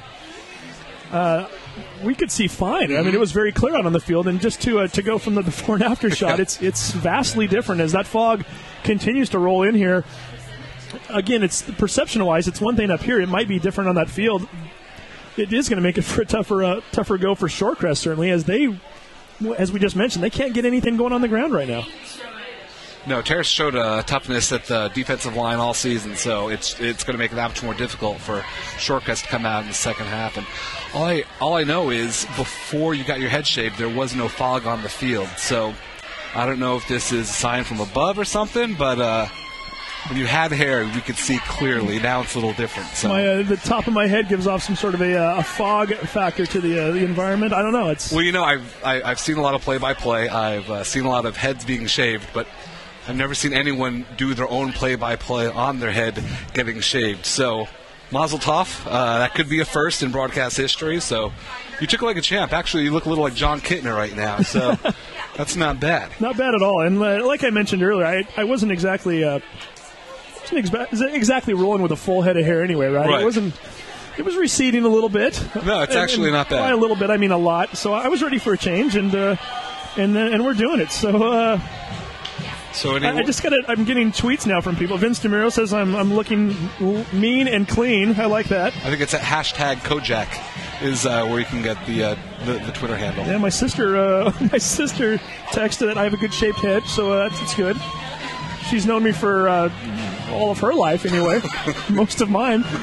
She's never seen this much of my head before, so it's a good look and it's kind of fun. But getting back to some of the numbers now, we mentioned it a minute ago, total yards 230 to 94. Passing yards, 78 for Shorecrest, only 9 for Mountlake Terrace, but that's really not a negative because Mountlake Terrace isn't throwing because they don't have to.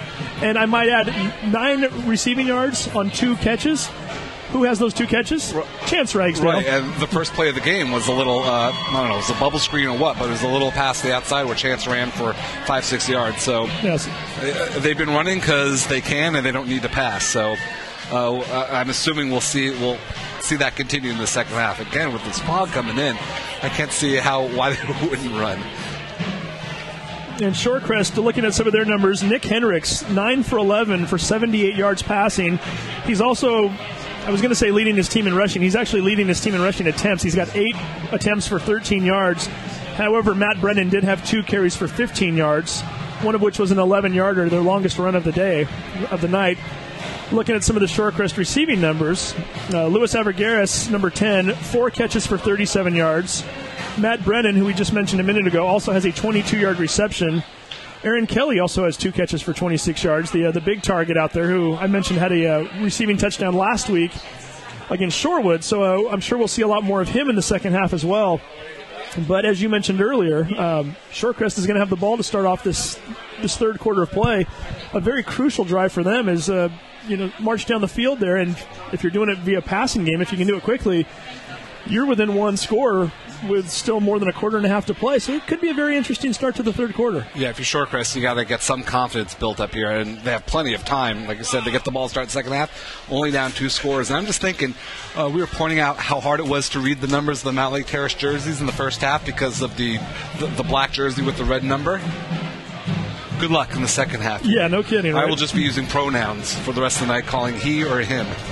He runs right, he runs left. We'll see how that goes as the clock still shows 1:48 to go here in the third quarter of play. Vince DeMiro still sending me tweets here. Actually, this was a text. Wanted to know if what I look more like. Lex Luthor, Jay Buhner. He mentions Daddy Warbucks. That's a nice reference. I hadn't thought about that. You're a big fan of Little Orphan Annie, right? Big fan. There you go. But no, Jay Buhner. He also mentions Kojak, by the way, Telly Savalas. None of the high school students will get that reference at all, nor will they get most of the other ones for that matter. But I guess for them I need to use like Stewie from Family Guy and Homer Simpson. Elmer Fudd, kind of? I don't know. Actually, Jay Buhner, that is pretty good, especially in that jersey too, or in that shirt that you're wearing, because Jay Buhner will do some drop-in color commentary in a few home games at Safeco Field throughout the year. You mean I have to get the Buhner goatee going too, or is that? No, you just have to pitch trucks at commercial time. I'd be okay with that. Somebody wants to sign me up. Speaking of trucks, I should mention too, Harris Ford. Like that segue, by the way? Harris Ford has donated an iPad to the football program, and they are currently tonight and next Friday night are doing an iPad raffle. You can buy a raffle ticket for $1, or get this, I like this, $20 worth of raffle tickets in your height. So they will just roll out the tickets based on how tall you are, from toe to head. In my case, I wouldn't get as many now because I shaved my head. And you get that many tickets for $20. So if you're very tall, Yes. like my buddy Zach, who's 6'6", he would get a substantial number of tickets, whereas somebody who's shorter, not so much for $20. Why are you looking at me?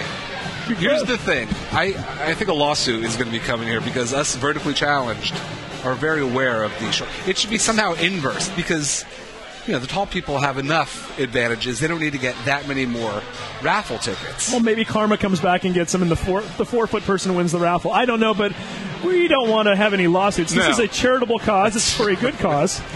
Dave is kidding, folks.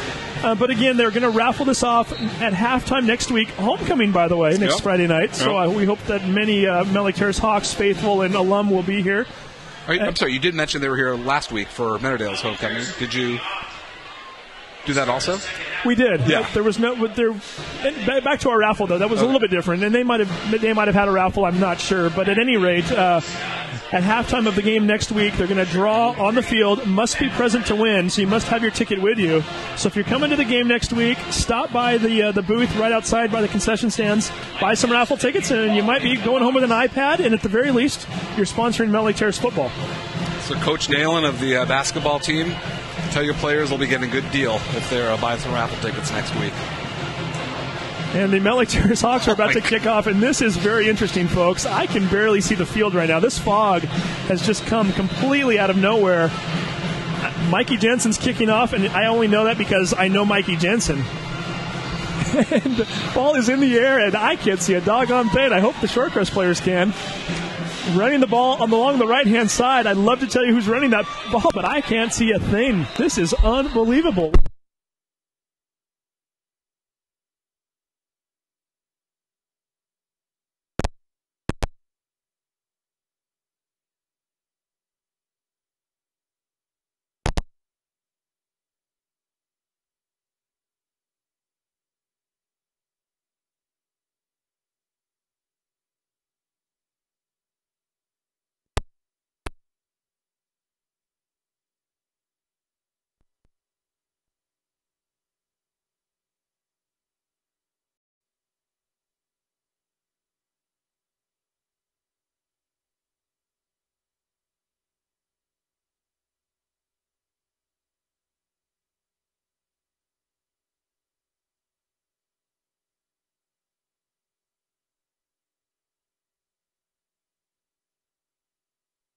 We can barely see anything.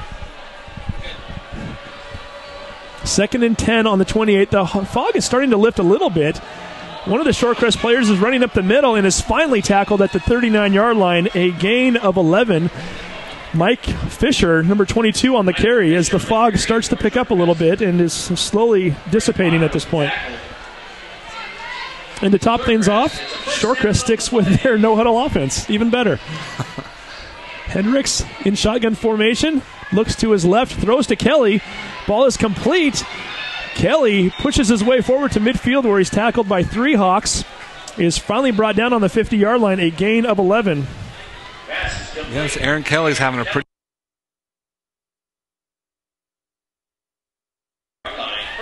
Aaron Kelly's having a pretty good night tonight. No big plays, but he's catching everything thrown his way and getting good chunks. So we mentioned it earlier, Shorecrest in need of a big drive here to start off the third quarter, and they're getting one right now. And there's some room for Fisher as he runs along the left sideline and is finally tackled. He's going to be spotted down on the 31-yard line, a gain of 19 yards. And Shorecrest, who was having more than their share of trouble rushing the ball in the first half, finding a little bit of room here now in the second half as they are now down on the 31-yard line. Shorecrest has the ball, first and 10 from the Terrace. 11:01 to go here in the third quarter. The Fog Bowl here is, if you're just tuning in, do not adjust your computer screen. That is fog out on the field. Something we didn't see any of in the first half. However, it's really coming in here thick in the second half. Nice tackle by one of the Hawk players. It's Michael Fisher on the carry. Jevin Pawnui, big number 72, making the tackle.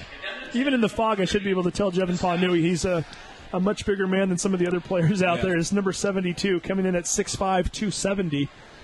Cast quite the shadow. Good to have him back as well, as he missed a few games with injury. Second and 10, 30-yard line. Nick Hendricks in shotgun formation. Drops back to pass. Throws along the left sideline. Complete. Aaron Kelly, number 80, making his fourth catch of the ball game, and is finally pushed out of bounds at the 18-yard line. A gain of 12 and another Shorecrest first down.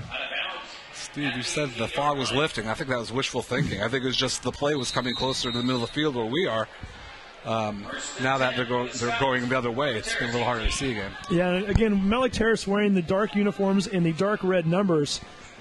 You combine that with fog, and we can't tell who's who out there right now. Hendricks tripped up there as he tried to take off running. Might have lost a yard or two. Bring up a 2nd and 12. Penalty flag on the field. Penalty flag is down. James Bollinger in on this play for the Hawks. Pollinger making the tackle on that play. James Pollinger, another transfer who moved to the Mountlake Terrace area 2 years ago from Illinois. And unfortunately for the Hawks, they're going to get called for a face mask penalty on that play. Half the distance to the goal. That's the third personal foul against Mountlake Terrace today. And for the second time this evening, Shorecrest now within 10 yards of the goal line. Turned the ball over on a fumble the first time earlier tonight. Let's see what they can do now. 9:48 to go in the third quarter. Shorecrest trailing 14-0. Looked like a read option play there as Hendricks faked the handoff, kept it up the middle, and was finally tackled at the 8-yard line. Tackled by the defensive line of Terrace. I have to keep laughing at the public address announcer. This time he mentions tackled by the defensive line as he can't see the players either. Well, we're talking about Shorecrest's success passing. It's going to be a little bit tougher now because there's not that much field for the Mountlake Terrace defense to defend. So we'll see if they can. You can see them trying to run. We'll see if they'll continue. Number 2, Christian Golden going in motion. Hendricks is going to try to pass for it. Touchdown, Shorecrest. Touchdown, Shorecrest. We wait to see the player come out of the fog so we can tell you who it was. Kelly again. I think it was too. This kid is having a night tonight. Pass complete, 8 yards. Nick Hendricks. To Aaron Kelly. That was in fact Aaron Kelly. Scott. Kelly with his first touchdown catch of the night gets the Scots on the board. They now trail 14-6 with 9:05 to go in the third quarter. Looking for that extra point right now that would put them within 7. Torrin Escheit in to attempt the extra point. I believe those arms are up. And those arms are up. We can't see the ball go through. The referee, however, can. And we're going to take a quick break here. So, again, the Terrace 14-point lead has now been cut in half. Mountlake Terrace 14, Shorecrest 7. You are watching the Sound Live Sports Network.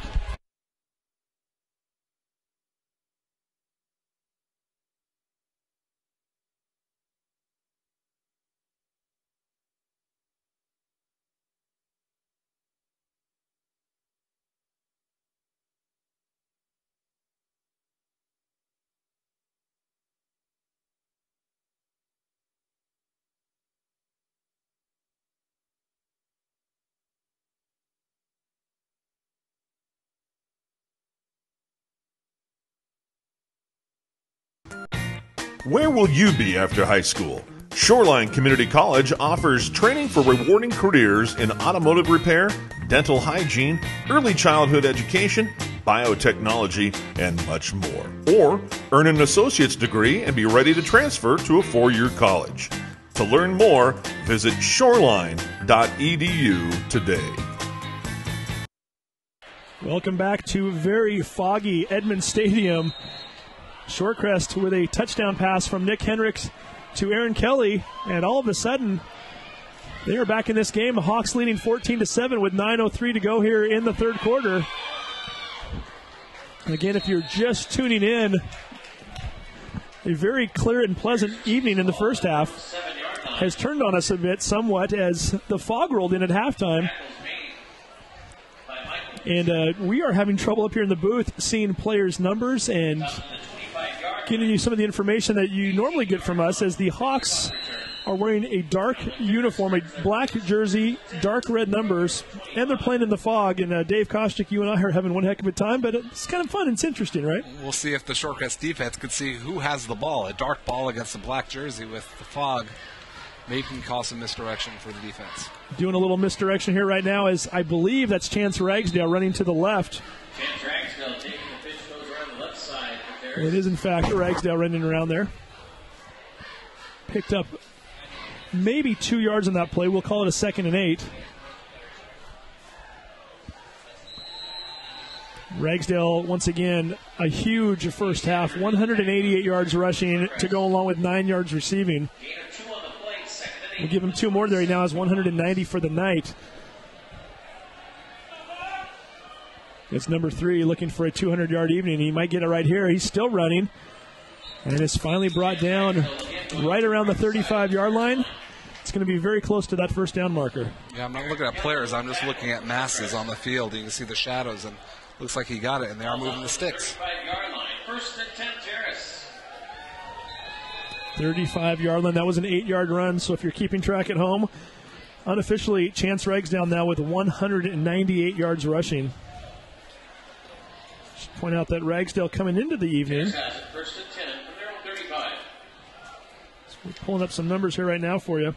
607 yards rushing through the first 6 games. Inside handoff. Malcolm Johnson's going to take this one inside. Finally tackled it around the 38-yard line. Gain of 3. So Ragsdale, again, just averaging a little over 100 yards a game rushing. Already with almost 200 tonight, and we still have more than a quarter and a half to play. We talked about Shorecrest wanting to get momentum coming out of halftime, and they obviously did that with the impressive opening drive, and now their defense is out here trying to see if they can get Mountlake Terrace to punt the ball and get the ball back in their offense's hands. 2nd down and 6. Mountlake Terrace on their first drive of the third quarter. That play looked like it might have been hiked directly to Ragsdale. Direct snap goes to Chance Ragsdale. It was, in fact, a direct snap. Ragsdale might have lost a yard on that play. So we await the spot from the referee. Leading the tacklers, Bradley O'Keefe. We'll call it a 1-yard loss, which will bring up about a 3rd and 7 here for the Hawks. I never understood those direct snaps to the running back when you don't have anyone in motion, because you're not fooling anyone unless they're going to have him also throw. But it's just, it's going to be run once it's snapped to him. So the Hawks, who have only completed 2 passes tonight so far, see if they go for 3 here. They do not. They hand off to Ragsdale again. Bounces off the first tackler and is wrapped up immediately. Picks up a yard, however, that's going to bring up a 4th and 5 for the Hawks. There's that defensive stop Shorecrest is looking for. And Mountlake Terrace, who went into halftime with so much momentum, holding on to that 14-0 lead and just dominating on the ground, struggling here early in the third quarter, both offensively and defensively, and Shorecrest is now going to get the ball back with a chance to potentially come down and tie this game up. Bates with a very nice kick, gets it to bounce along the 32-yard line, and finally goes out of bounds. I think it might have stayed right around the 32-yard line. Going to call that an 18-yard punt. No, we'll call it a 28-yard punt for Austin Bates with no return. We're going to take a quick break right now. 5:56 to go here in the third quarter. Mountlake Terrace 14, Shorecrest 7. You are watching the Sound Live Sports Network. Clogged drain? Other plumbing problems? Call Action Jackson Plumbing for 24-hour service. Owned by a lifetime Edmonds resident and Edmonds Woodway grad, Action Jackson is the drain cleaning specialist. They can unclog most internal drains for only $99 plus tax. Call 425-877-5601 or visit Action Jackson. Live action here. Nick Hendricks scrambling to his right. He's going to try to find some running space. Doesn't find much and is finally pushed out of bounds right around the 34-yard line. A gain of possibly 2 yards. As if you were just joining us here in the third quarter, that is not a computer issue that you're looking at on your screen. That is, in fact, fog out there at Edmonds Stadium. We are playing a very interesting third quarter of football here. Mountlake Terrace, Shorecrest.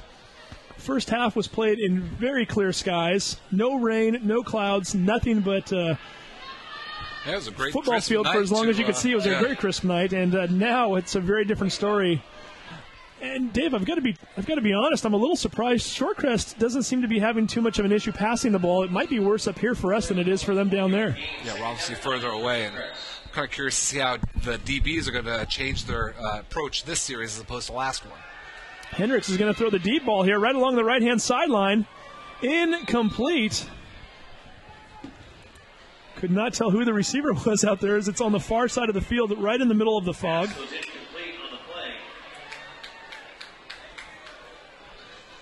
Using the binoculars, even they don't help right now. Yeah. We know that it wasn't Aaron Kelly, number 80, as he was lined up on the left. Whomever it was, he was actually open. He had the DB beat by a couple of yards there. As Vince DeMiro is watching the game, I believe, from home tonight, just shot me a text saying this is like watching it on radio, right? As you can't see anything on TV. Hendricks gets blitzed and was trying to set up a screen pass. Had to dump it at Michael Fisher's feet in order to avoid getting sacked, and that's going to bring up a 4th and 9 for Shorecrest. And Mountlake Terrace, with 5:35 to go here in the third quarter, should get the ball back here in decent field position as Shorecrest is on the field to punt one more time. I know for Shorecrest you want to mix it up a little bit, but they didn't look to Aaron Kelly once that possession. And, if something's working, like we're talking about the Terrace run game, why are you going to go away from it? Ryan Lacoste back to field this punt once again. Nice booming kick there by Shorecrest. Lands on the 30 and spikes into the ground, takes a Mountlake Terrace bounce. Believe it was finally down right around the 37, 36-yard line, and the Hawks will take over from there. Well, Dave, if you're Mountlake Terrace, I think you got to keep it on the ground, right? It's been working so far. I know it was a little bit of a rough start there in the third quarter. However, you're having way too much success with it right now. I'm thinking we're going to see a lot more Chance Ragsdale and maybe even a little Malcolm Johnson here on this next drive. Right, and obviously we're not Mountlake Terrace isn't looking at the clock, but you control the ball when you run the ball. So no reason for them to switch to throwing the ball because it's not needed by them. And having said that, they run the ball right up the middle. Ragsdale for 4 yards brings up a 2nd and 6 on the 40. Trying to get some scores here of some games from earlier tonight. Did I hear that one correctly while we were doing the head shaving? Did Meadowdale lose 41-0 tonight? They were getting crushed. Unbelievable. I don't know if that was a final. But. I think it might have been a final. We should also point out, though, not to take anything away from Eastlake, who was their opponent tonight, as another handoff here to Ragsdale. Runs right up the middle. Finds a little bit of a gap and is finally brought down at the 46. Very close to a first down marker. Might have been a little bit short. Was just going to say in defense of Meadowdale, that is a game that, number one, does not count in the standings. Very odd that it would be scheduled this late in the season, quite frankly, but it's not a conference game. And number two, Meadowdale is really looking towards next week. They play Glacier Peak up in Snohomish. The winner of that game wins the 3A South Division Championship. We mentioned it to Malik Braxton, the running back, when we interviewed him after the game last week. You know, Malik said the right things. You know, it's a game on your schedule. You have to go out and play it. But I'm sure if I'm Meadowdale, I don't want to get injured before the Glacier Peak game, and I'm going to use all my strategy and all my best plays for the Grizzlies on October 25th when it really counts. Having said that, you don't want to go out and get beat 41-0 either. Yeah, if you're Meadowdale, I guess right now that's the only thing you can say, right? Because the same is true, almost same is true to Eastlake, because it's not a game that counts in their standings either. But wow, Mountlake Terrace did get the enough inches to get that. Ragsdale up the middle on that play. It was 3rd and 1, and he just barely got enough for the first down. I thought he might have been short, but the referees give him a favorable spot, and that will move the chains. And Mountlake Terrace with 4:06 to go here in the third quarter with a first down on their own 46-yard line. And Clossy catching a little bubble screen out on the right-hand side. Unfortunately for him, that doesn't go anywhere. A few different Meadowdale Shorecrest players making a tackle, including Tyree Jones on the play, number 41. Boy, I'm scratching my head how that could be so well defensed when Mountlake Terrace has been doing nothing but running the ball, and the one time they had 3 defenders on the receiver. That was a risky, scary throw. Yeah, Hawks lining up on the right hash mark right now. Clock now under 3:30 to go here in the third quarter. 2nd and 12 on their own 45. Malcolm Johnson takes the ball up the middle, breaks through the first tackler. However, there's 4 or 5 more waiting for him right behind him. Scott's doing a nice job to contain the middle there. Johnson might have gotten forward for a yard, and that's going to bring up a 3rd and 11. He had a defender right at his legs when he got the handoff, so he never really got momentum to get back to the line of scrimmage.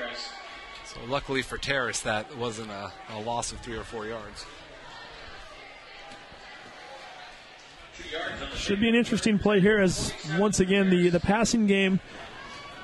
Haven't seen a lot of it tonight, and as I mentioned earlier, that's not an indication that it hasn't been going well. They just haven't needed to use it, and they're not going to use it here either, as they're going to keep it on the ground here on 3rd and 10. Ragsdale running around to the left side, trying to find some room along the sideline. Can't do it, and only picks up 2 yards.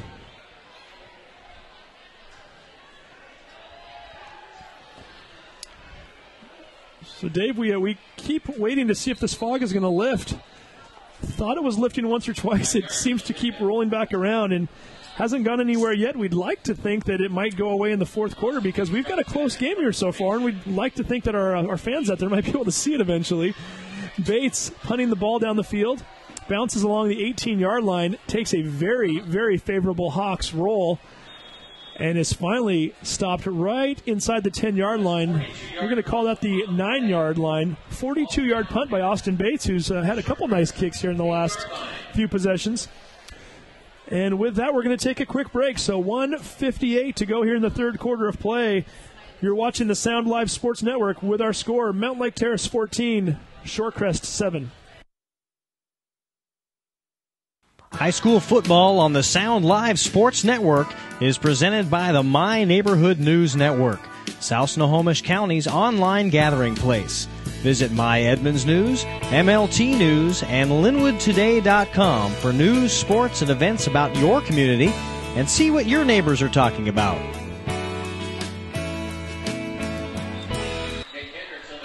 And we are back to live action again at Edmonds Stadium. Nick Hendricks, the quarterback for Shorecrest, drops back to pass, doesn't find anything open, takes off running, and manages to make an 11-yard gain out of the play. Something out of nothing for Hendricks. Moves the chains, and Shorecrest now looking at a 1st and 10 on their own 20-yard line. Hendricks back under center once again. Shotgun formation. Hands off, the ball is fumbled. It pops up into the air. Scramble for it. So we await to get a signal from the referees. Mountlake Terrace ball. Michael Fisher on the carry. The ball popped up into the air, bounced along the turf. And once again, we'd love to tell you who recovered it, but with this fog being as thick as it is, I have no clue. All I know is that one of the dark jerseys came away with it, and the Hawks now with an excellent opportunity. They're going to take over this possession on the Shorecrest 19-yard line with 1:28 to go in the third quarter. Hopkins takes the snap, hands off to Ragsdale, finds some room along the left-hand side. He finds end zone. Touchdown, Terrace. Chance Ragsdale with his 3rd rushing touchdown of the night. He's now over 215 yards for the evening. Mountlake Terrace 20, Shorecrest 7. If Shorecrest was getting any momentum, it's obviously been stopped right now. It's all Mountlake Terrace. That's the first play from scrimmage after the turnover. It's a way to make the defense pay, or the other team pay for a fumbled lost ball. And I was doing that yardage off the top of my head. I'm now looking at it. 23 carries for 235 yards for Chance Ragsdale. We got another quarter to go. Oh, by the way, 3 touchdowns, and we've got another 1 quarter plus a minute 20 here to go. Mikey Jensen with the extra point. It is up. It is good. 21-7, Hawks leading. We're going to take a quick break. You are watching the Sound Live Sports Network.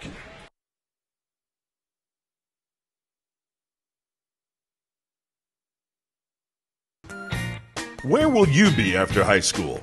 Shoreline Community College offers training for rewarding careers in automotive repair, dental hygiene, early childhood education, biotechnology, and much more.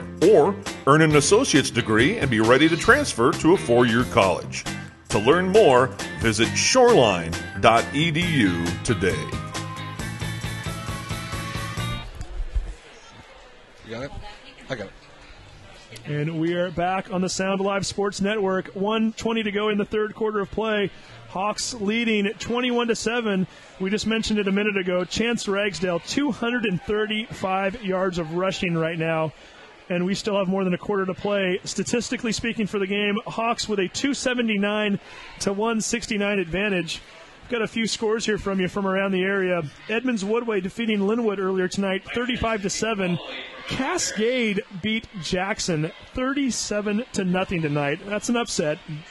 A mild upset at that. Both having very good seasons so far. Jackson getting shut out tonight. A few other scores. Kamiak 48, Mariner 13. Not a big surprise there. Kings 55, Granite Falls 7.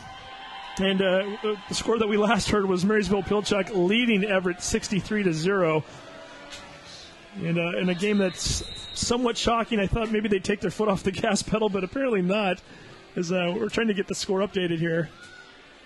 Monroe beating Arlington tonight, 19-15, in the Ashley Bowl that we talked about earlier. It's apparently father-in-law beating son-in-law in that game, as the two coaches are both related to Ashley, the wife of one and the daughter of the other. Let's hear it for age and experience. And another score there, Oak Harbor 41, Marysville-Getchell 7, as Oak Harbor lining up to have a first down showdown, I believe, with Marysville-Pilchuck next week. And the winner of that game will win the 3A North Division, and we'll play the winner of the Meadowdale Glacier Peak game. So both North and South Divisions coming down to the very last weekend of the regular season. Should be two fun games to watch. And while they're playing next week, we're going to be right back here, 8 o'clock, Mountlake Terrace versus Shorewood. If the Hawks can hold this lead up right now, that game becomes huge for both of those teams, as the winner of that game will advance to the third-place crossover game against Stanwood the following week. And the winner of that game makes the playoffs. So if you can follow all of that, Hawks win tonight, Hawks beat Shorewood next week, Hawks would then play Stanwood, win that game, and you're in the playoffs. Dropping back to pass is Hendricks. I'm not sure if that was an intended run or not, as we're trying to look through the fog there. A bunch of tacklers for the Hawks gathered around Hendricks on that play and brought him down. Might have gone back to the line of scrimmage, as we are now under a minute to go here in the third quarter. Shorecrest looking at a 2nd and 10 from the 20. Shorecrest still in shotgun formation.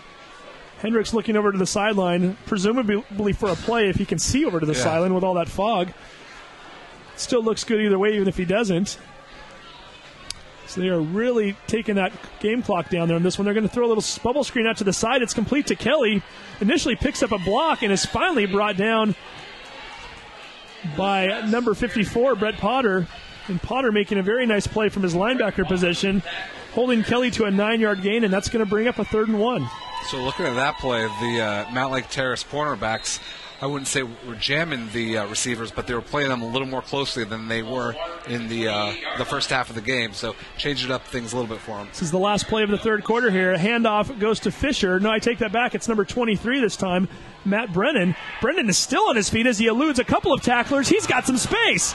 Brennan running along the right-hand sideline. We cannot see him anymore due to the fog. And Brennan finds the end zone. Touchdown, Shorecrest. Matthew Brennan running to the left. Got stopped along the sideline. I thought he was going down. Cuts it back to the right. And we apologize for the play call there, as I couldn't see him anymore. He's running right into the fog on the far side of the field. I could just see this head bobbing up and down as it made its way down the field. And Brennan kept running until he found the end zone 71 yards later. And on the final play of the third quarter, Shorecrest right back in this game, as it's now 21-13. Yeah, poor tackling by Mountlake Terrace. Looks like there was 2, 3, 4 defenders that had a shot at him, but wasn't able to bring him down. He kept moving his feet, and the game with a PAT away from being down 7 points. So Escheid in to try his second PAA attempt of the game.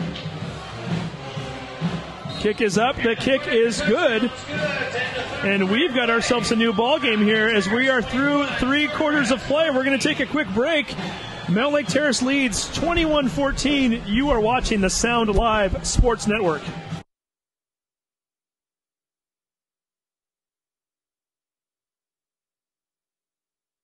If you're hungry before or after the game, visit Sorelli Pizza, located at 44th and 224th in Mountlake Terrace. Enjoy the best pizza in Snohomish County while watching your favorite sports on the 4 50-inch plasma TVs. Dine in or take out. They're open Tuesday through Sunday at 11:30 a.m. Call them at 425-670-8600 or visit them online at SorelliPizza.com.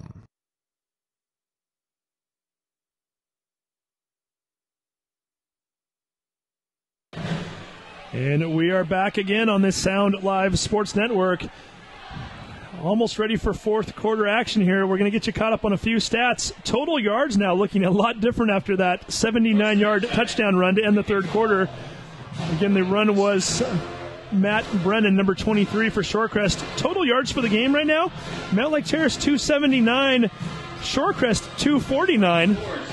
Not only are we getting closer in the stats column, we're getting a lot closer on the scoreboard as well. 21-14 Hawks lead going into the fourth quarter as Shorecrest is about to kick the ball off to Mountlake Terrace. Can't say it enough if you're just tuning in.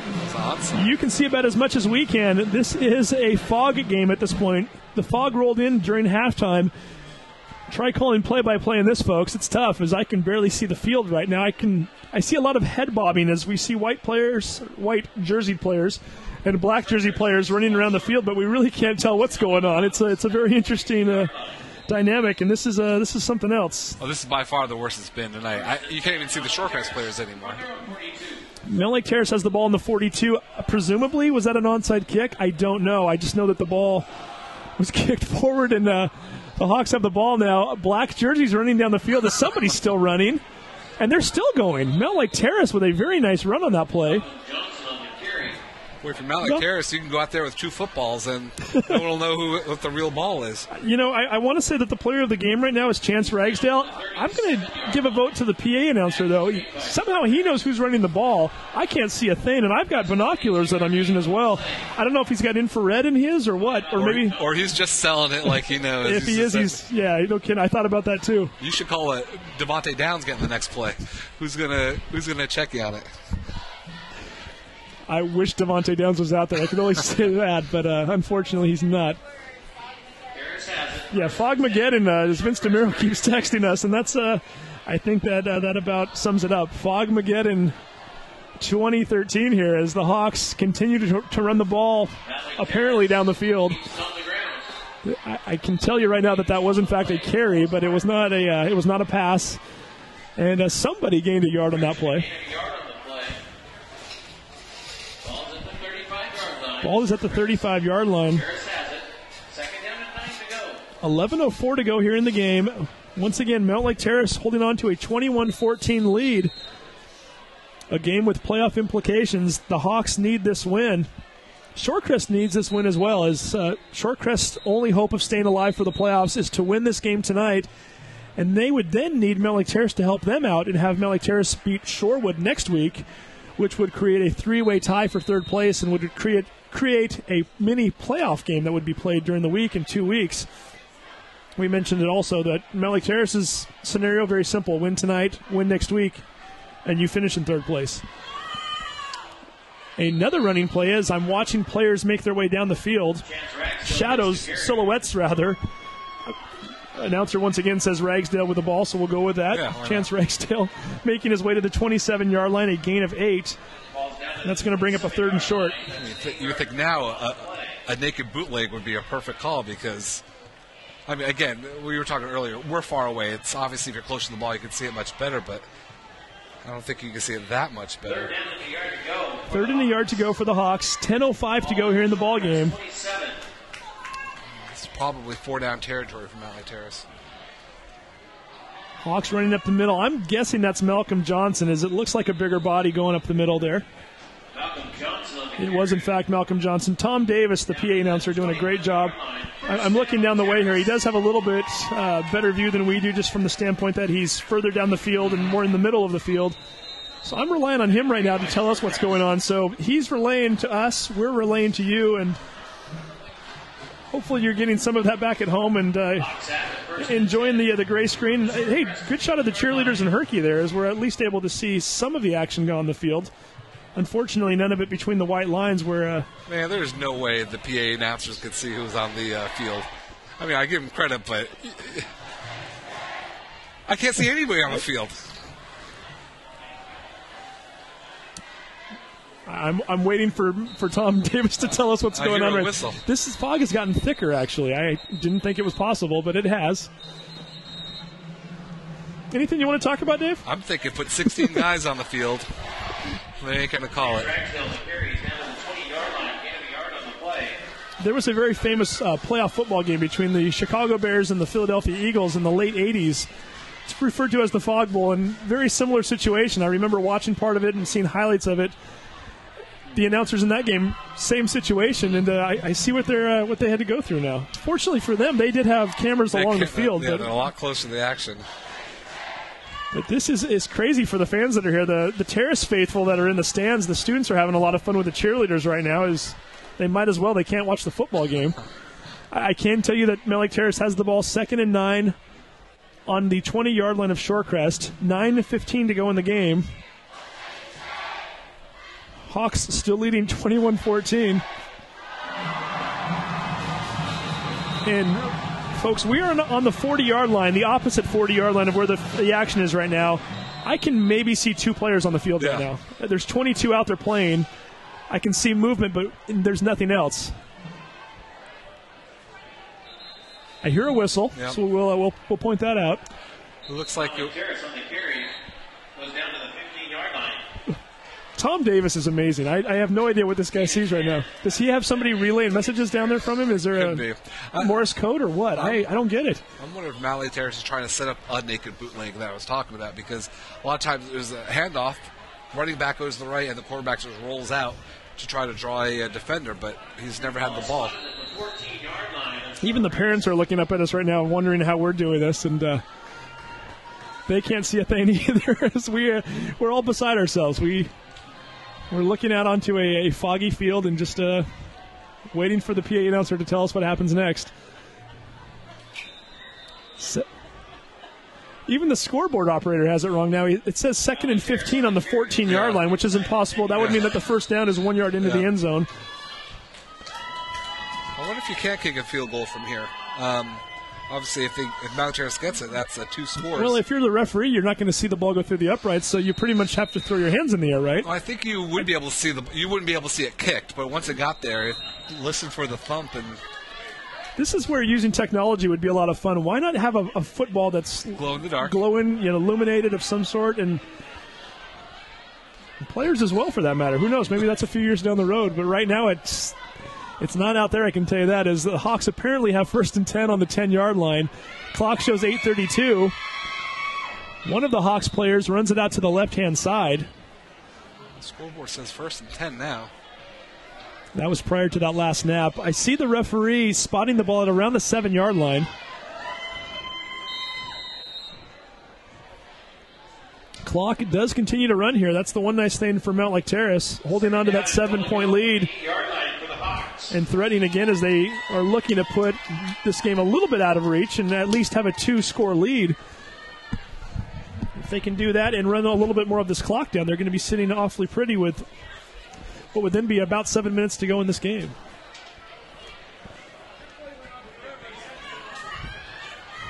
Ball is snapped. One of the players is running up the middle as they're now snapping it on the left hash, which helps us out on the side here.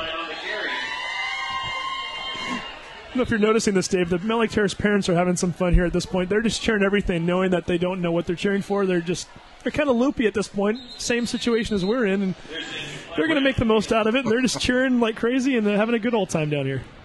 Well, so long as the ball's on Shorecrest side of the field, I think the Mountlake Terrace fans are going to be happy, because it's going to be tough for Shorecrest to score if the ball's down there. We do have an official's timeout. Normally that is an indication of either a player injury or possibly an equipment malfunction.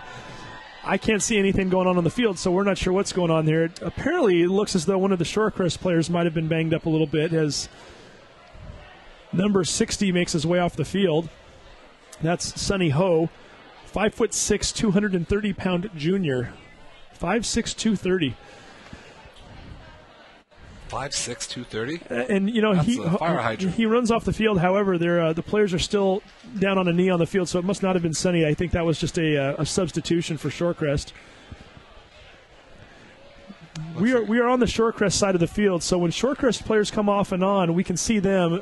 Mountlake Terrace's bench is on the far side, so we can't see coaches, we can't see reserve players or anything for that matter out there right now. Or even know which team has a player down on the field. I do see a Mountlake Terrace player, a silhouette of a player running onto the field right now, so I'm going to assume that might have been a Mountlake Terrace injury on that play, but we're not sure. Hawks with 3rd and goal on the 4-yard line. Clock is running, 7:24 to go in the game. Fogmageddon 2013 here, folks, as a play has just been run. And Chance Ragsdale apparently with the touchdown. Touchdown, Terrace. Chance Ragsdale with the phantom touchdown. Tom Davis, the PA announcer, letting us know what happened there as we can't see a doggone thing.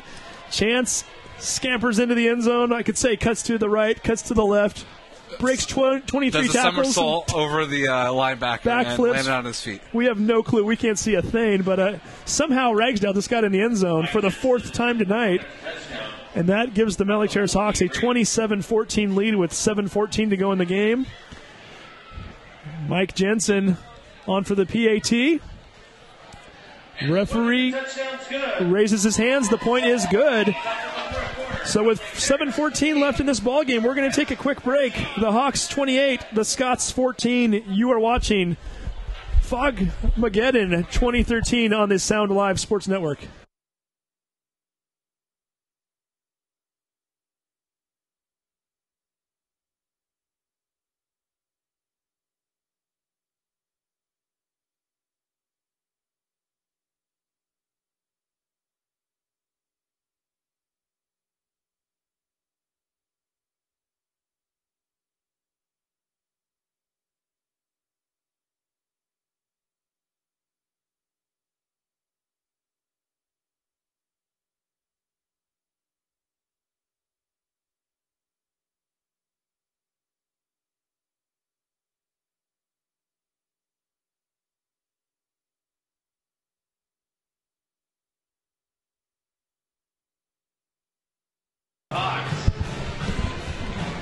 Welcome back to Edmonds Stadium. I think we're in Edmonds Stadium still, David, as I can't see the field here. We are up in the booth here at the stadium. We're playing a fog bowl here, folks. If you're just tuning in, we are not having audio or technical problems. We are not having any kind of camera issues whatsoever. That's fog out there. This is what the second half of this football game has looked like. And it's Chance Ragsdale just scored a touchdown that none of us saw. So we'll take the PA announcer, Tom Davis's word for it. 28-14, the Hawks lead with 7:14 to go in the game. Fog continues to get thicker and thicker as the Mountlake Terrace Hawks wearing the dark uniforms are about ready to kick off to the Shorecrest Scots wearing the white uniforms. I'm surprised they kicked off. I thought they would do an onside kick because... Ball goes into the end zone. Touchback, Terrace. Touchback for Shorecrest as they're going to take over on the 20-yard line. Shorecrest will start their possession first and 10 from their 20-yard line. So Nick Hendricks, the quarterback, number 8, going back onto the field, needs to get his team going down the field here quickly as they are running low on time. They're trailing by 14 with 7:14 to go. Shorecrest needs this win or their chance at making the playoffs are completely out the window. And Mountlake Terrace setting up rather nicely for a big showdown with Shorewood next week. A game that will determine who gets third place in the division and who will be playing the week after in a crossover game for the right to go to the state playoffs. Pass goes incomplete. So while we're looking into the fog, or lack thereof, if you will, I wanted to point out a few other things happening this week for Mountlake Terrace sports teams. The girls' teams in particular, two teams that I really want to mention having fantastic years so far, the soccer team and the volleyball team. Mountlake Terrace Volleyball with a huge 3-2 victory last night over Meadowdale. Now in a two-way tie for first place with the Mavericks, as the Hawks, who have never won a volleyball conference championship, are in position to do so. A couple of big games coming up for them. We'll tease that a little bit as they will be playing next Tuesday at Shorewood Stadium, or at Shorewood Gymnasium, I should say. And then on Monday, October 28th, 7 p.m. start, Mountlake Terrace versus Glacier Peak Volleyball, live from the Terraceum, and we'll be broadcasting that right here on the Sound Live Sports Network. Is this the first volleyball game of the season? The second game we've done, actually, yeah. So you know your bump set spikes pretty well now. We're learning. So some of the players had a chance to do that game and interview a couple of them afterwards. As Shorecrest running some sort of a play to the left. I see bodies moving. I don't see a football, and I don't know what's going on at this point. As presumably that is going to be a first down. As I've noticed that everybody shifted downfield about 15 yards. I saw the refs wave everyone over. So, Dave, I expect you to be watching on Monday, October 28th. Yep. Maddie Ike and Justine Kelly, the two players that we got to interview after the game the other night, two seniors who are having great years. They, along with some of their other teammates. A lot of fun to watch, I'll tell you that right now. And as I just mentioned a minute ago, they've won 8 of their last 9. They're in first place. And they're trying to do something that no team in Mountlake Terrace history has ever done. Maybe win their conference this year. 6:28 to go here in this football game. Shorecrest is now on the 47-yard line. And again, we apologize for not bringing you play-by-play action. We can't see through the fog, and we don't know where the ball is until it's spotted every time. I can tell right now that Shorecrest is still running down the field as it's some sort of a huge play. And apparently they're finally brought down after about a 25-30-yard gain as we await to see where the referee spots it. 34-yard pickup on the play for Michael Fisher. Michael Fisher with a run, and I can't wait to talk to the PA announcer after the game. I've got to find out where he's getting his signals from. There's no way he knew that Michael Fisher ran that ball. Yeah, that must be some fancy LASIK surgery if you can read this. There's a penalty on the play. Holding. Tell you what, if he has had LASIK surgery, and that is in fact where he's getting his information, that doctor's making himself a lot of money tonight. He'll be the best pitch man for any LASIK doctor out there. Looks like there was a hold against Shorecrest. You know, there's still a lot of time left in this game. It's only 2 scores, and, you know, with these conditions, who knows about a breakaway play and a quick score from Shorecrest, bringing them back to just one more score from being caught up. But that looked like that was a big penalty. That was a 34-yard gain, brought back 20 yards. Coming all the way back on a holding penalty.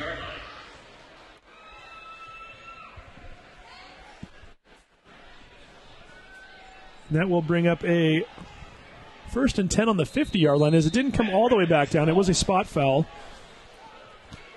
Scoreboard showing 2nd and 5 on the 50 prior to that last snap. I don't want to jinx this, Dave, as it looks as though the fog is trying to lift a little bit. I can make out a few more players now than I could before. Last time I said that it came in thicker than ever, so maybe I should just not say a word until then. Then again, they're right in front of us, so it's as close as they're going to get to us on the field. It definitely helps. And Shorecrest runs some sort of a play up the middle and does pick up a first down. 5:39 to go here in the ball game. Shorecrest wearing the road whites, trailing the Hawks 28-14. I'm looking over to the booth next to us. The Mountlake Terrace coaches are there.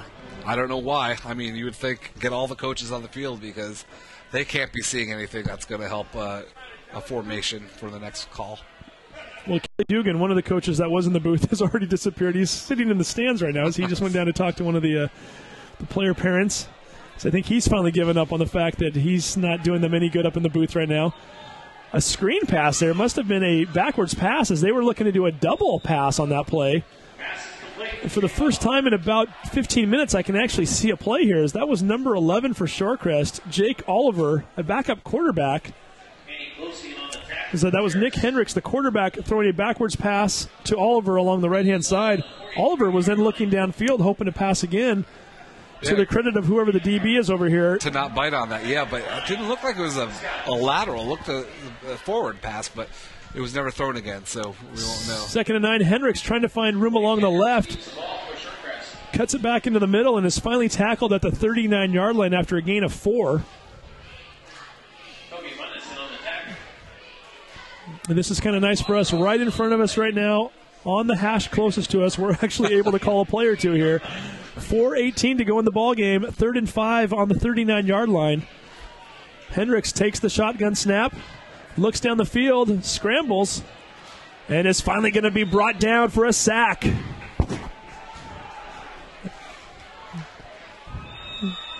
As we mentioned, we can see silhouettes in front of us. We can't see player names or numbers. There's no names on the back of their jerseys, but we can't see the numbers either. I thought that might have been Toby Munnis, but I'm not sure. Shorecrest now looking at a 4th down, and the board says 5, so we'll call it a 4th and 5. 4:01 left in this game. We're going to take a quick timeout. You're watching the Sound Live Sports Network. If you're hungry before or after the game, visit Sorelli Pizza, located at 44th and 224th in Mountlake Terrace. Enjoy the best pizza in Snohomish County while watching your favorite sports on the 4 50-inch plasma TVs. Dine in or take out. They're open Tuesday through Sunday at 11:30 a.m. Call them at 425-670-8600 or visit them online at SorelliPizza.com. And we are back again at Edmund Stadium. 4:01 left in this game. Mountlake Terrace 28, Shorecrest 14. Big play coming up right now for the Shorecrest Scots offense. 4th and 5 on the Mountlake Terrace 43-yard line. Down by 2 scores with just a little over 4 minutes to go. The Scots have no choice. They need to go for it, and they need to convert it right now. Fog is starting to pick up a little bit here at Edmund Stadium, where we've barely seen any of the 3rd or 4th quarter of play. Pass is thrown and incomplete over the middle. Was intended for, as we wait to see a player get up here. Still trying to look through this fog. It's awfully tough. It's dissipating. I think you were right, because I saw the ball in the air the entire time. I want to say that might have been Kelly, number 80. Either way, incomplete pass, turnover on downs. The Hawks now with 3:54 to go here in the ball game take over possession, and they hold a 14-point lead. Well, it's time to, I could jokingly say this. I was going to say time for us to start thinking about the Jersey Mike's Linwood Player of the Game. When you've got a guy who's got 4 touchdowns and around 250 yards rushing, I think it's a no-brainer tonight, isn't it? He could have had it before halftime. I think Chance Ragsdale will be our choice for that award tonight. We won't even try to tease it at this point, which we've done in the past. It's there's no chance. It's not Chance at this point, as Mr. Ragsdale having the game of his career, certainly. Yeah. A game that he needed to have tonight as the Hawks keeping their playoff hopes alive here on this field. And I definitely want to know, obviously, about his game, but what he thought about the conditions on the field. For us, it's horrible. Maybe it's not as bad down there, but I'm curious to see if the Mountlake Terrace offense, defense changed up a little bit because of these conditions. So no, definitely. Hey, one other thing I wanted to bring up here, Dave, before we forget. The 4th annual Trunk or Treat event coming up here on Halloween night. It's an event that I got involved with last year, and I'm looking forward to doing it again. I think I've started my own new tradition with this one. As the Hawks coming up to the line of scrimmage, we'll talk about this a little bit more after this next play. 1st and 10 for the Hawks. Ball on their own 43-yard line. Justin Hopkins in shotgun formation. Hands it off. That might have been Malcolm Johnson heading up the middle. Whomever it was picks up 2, maybe 3 yards, and is finally tackled at the 45-yard line. It's kind of nice. We're able to see the action right now. The fog has lifted just enough for us to see what is going on. We're still having trouble picking up the players themselves, though, and finding out who is actually carrying the ball at times and who's making the tackles, for that matter. Yeah, the yardsticks, unfortunately for us, on the far side of the field. If it was on this side, it would make it much easier seeing down in distance and how far the plays are progressing. Hawks with that 14-point lead, let as much time off that clock tick as possible. Another run up the middle. I believe it might have been Johnson again. Chance Ragsdale. Ragsdale this time. I had a 50-50 shot. I missed it. Actually, it wasn't even 50-50 since Ragsdale's got the majority of the carries, but Ragsdale does manage to pick up 5 yards, and that's going to bring up a 3rd and 3 for Mountlake Terrace with 2:53 to go in the game. Shorecrest sitting on 2 timeouts. Probably waiting to see if they could stop Mountlake Terrace here, then call a quick timeout, forcing a punt. Short of the 50-yard line. Clock ticking away, 2:37 to go here in this game. Hawks could really put this one away if they can pick up a first down right here. Penalty flags fly before the snap. Penalty flags on the field.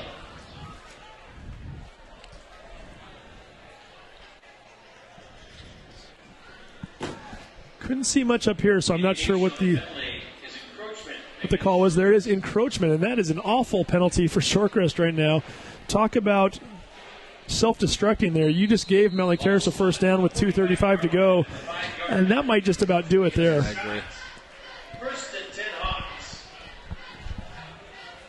Hopkins once again in shotgun formation. Hands up off the middle. Immediately tackled. I believe that's Malcolm Johnson. Dave, I wanted to mention this before we end the night here as well. 4th annual Trunk or Treat event coming up. This is a great event, by the way. This is Sean Richards, who owns Red Onion Burgers. I know he's one of the key members of the community who helps put this event on along with other folks. This is an event in which 50 or 60 cars get together.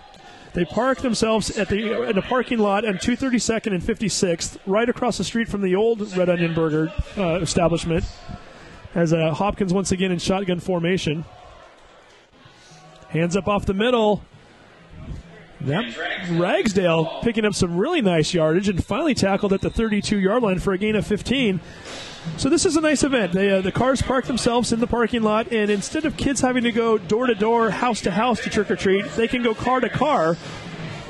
Hence the term trunk or treat. Folks open up their trunks. They give out candy from their trunks.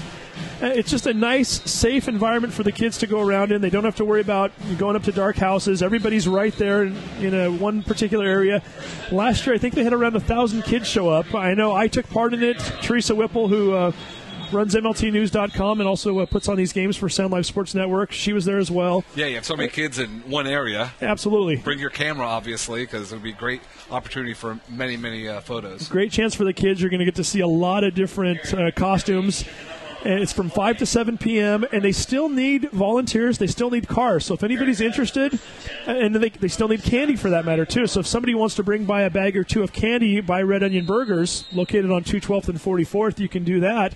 Or you can actually take part in this. So if you are interested, give Sean Richards a call. He's the owner of Red Onion Burgers. As another run up the middle there for the Hawks, and one of the players is tackled at the 30-yard line. Not sure who threw the fog, but again, call Sean Richards. His phone number is 425-218-5996. You can also go to Red Onion Burgers on Facebook, too, and find them on there and follow them. They do a lot of updates in regards to not only that event, but other things coming up in the community. And certainly if you have nothing going on Halloween this year, or you're looking for something to do, it's a great way to get involved with your community, a great way to have a lot of fun and to be a part of something that's becoming quite special around the Mountlake Terrace area. Yeah, it sounds like a tailgate for sugar-starved kids. Well put. And Mountlake Terrace, again, running off right tackle. I have no idea who's running as the fog just continues to come in here. We can't see a doggone thing. Clock shows 20 seconds to go. I believe that might have been the last play of the game. I'm going to see if I can get a hold of John Clifford here, and maybe he can give us a stat or two. See if we can't give you some final numbers here. At the very least, we'll have those up here for you in just a moment. The clock continues to run. 5, 4, 3, 2, 1. And there we go. The final score here from Edmonds Stadium. Mountlake Terrace 28, Shorecrest 14. The Hawks improved to 3 wins and 4 losses on the year.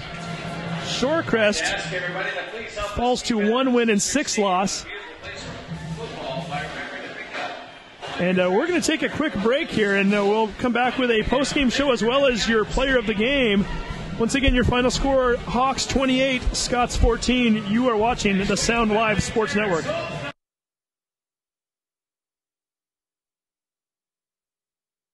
Hey sports fans, do you want to know when and where your favorite teams in the Westco Conference are playing? Who won the game last night and what the current standings are? Well, it's easy to find out on westcoathletics.com. The information is entered by athletic directors and coaches, so you know it's accurate and up to date, making westcoathletics.com the place to view official scores, schedules, standings, and photos for all the schools and all the sports in the Westco Conference. Follow us on Twitter and Facebook and check out westcoathletics.com, the official website of the Westco Conference.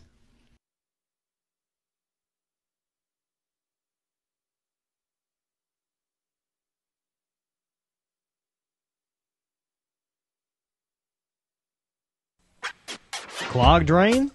Other plumbing problems? Call Action Jackson Plumbing for 24-hour service. Owned by a lifetime Edmonds resident and Edmonds Woodway grad, Action Jackson is the drain cleaning specialist. They can unclog most internal drains for only $99 plus tax. Call 425-877-5601 or visit actionjacksonplumbing.com. If you're hungry before or after the game, visit Sorelli Pizza, located at 44th and 224th in Mountlake Terrace. Enjoy the best pizza in Snohomish County while watching your favorite sports on the 4 50-inch plasma TVs. Dine in or take out. They're open Tuesday through Sunday at 11:30 a.m. Call them at 425-670-8600 or visit them online at SorelliPizza.com. Welcome back to the postgame show, sponsored by Jersey Mike's of Linwood. We are about to have our Jersey Mike's of Linwood player of the game join us. Located across from the Alderwood Mall, Jersey Mike's offers authentic East Coast sub sandwiches made Mike's way using the finest quality ingredients. Jersey Mike's offers affordable catering with free local delivery. Visit our website at jerseymikes.com. Serving quality subs since 1956. Taste and believe. Speaking of believe, I'm having trouble believing these stats. I'm looking at them right now. 33 carries, 283 yards. And we're going to put the headphones on this guy right here. Chance Ragsdale, 283 yards. Can you believe that? How'd that feel tonight out there? Honestly, it was really great.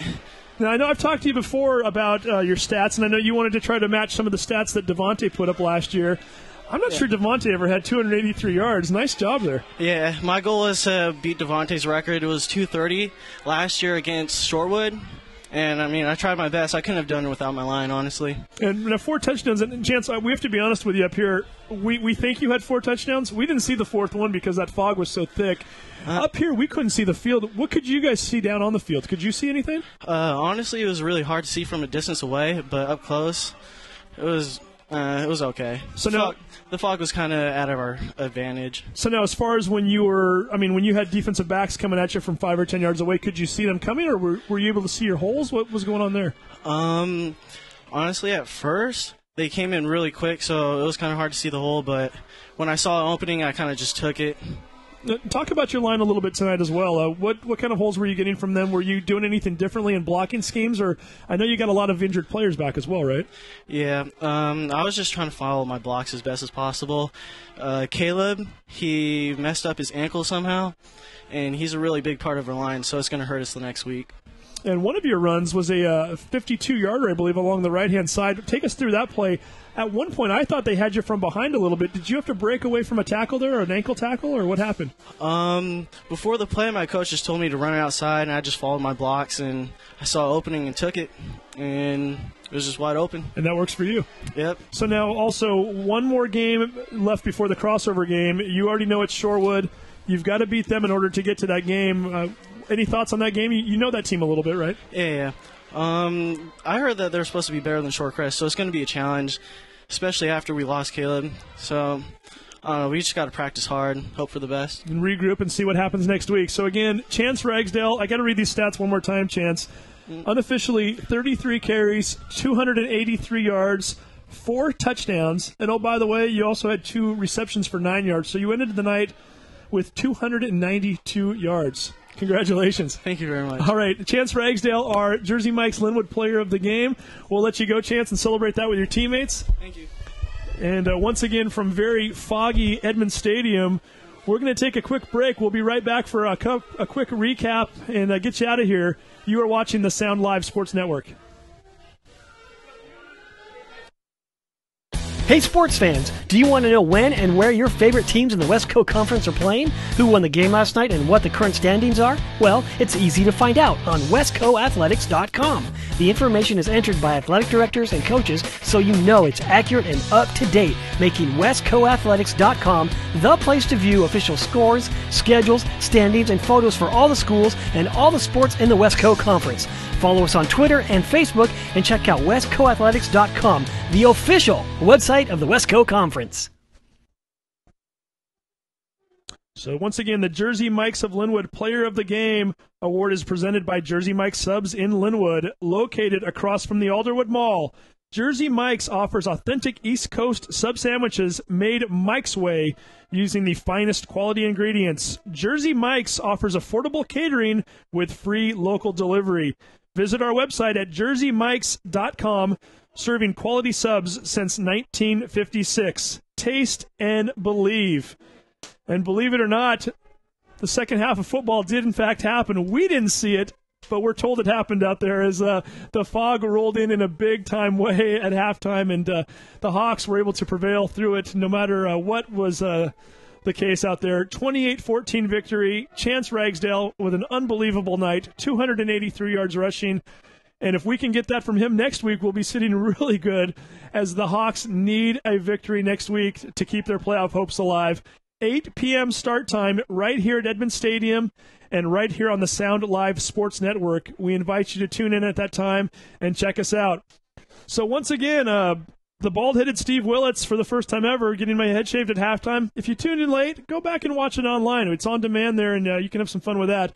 I'm going to sign out now, but for David Koscheck, for Teresa Whipple, Angelo Camo, Eddie and his crew, and for everybody that took part in this tonight, a reminder, your final score once again, 28-14. Hawks win. Hawks win. You've been watching the Sound Live Sports Network.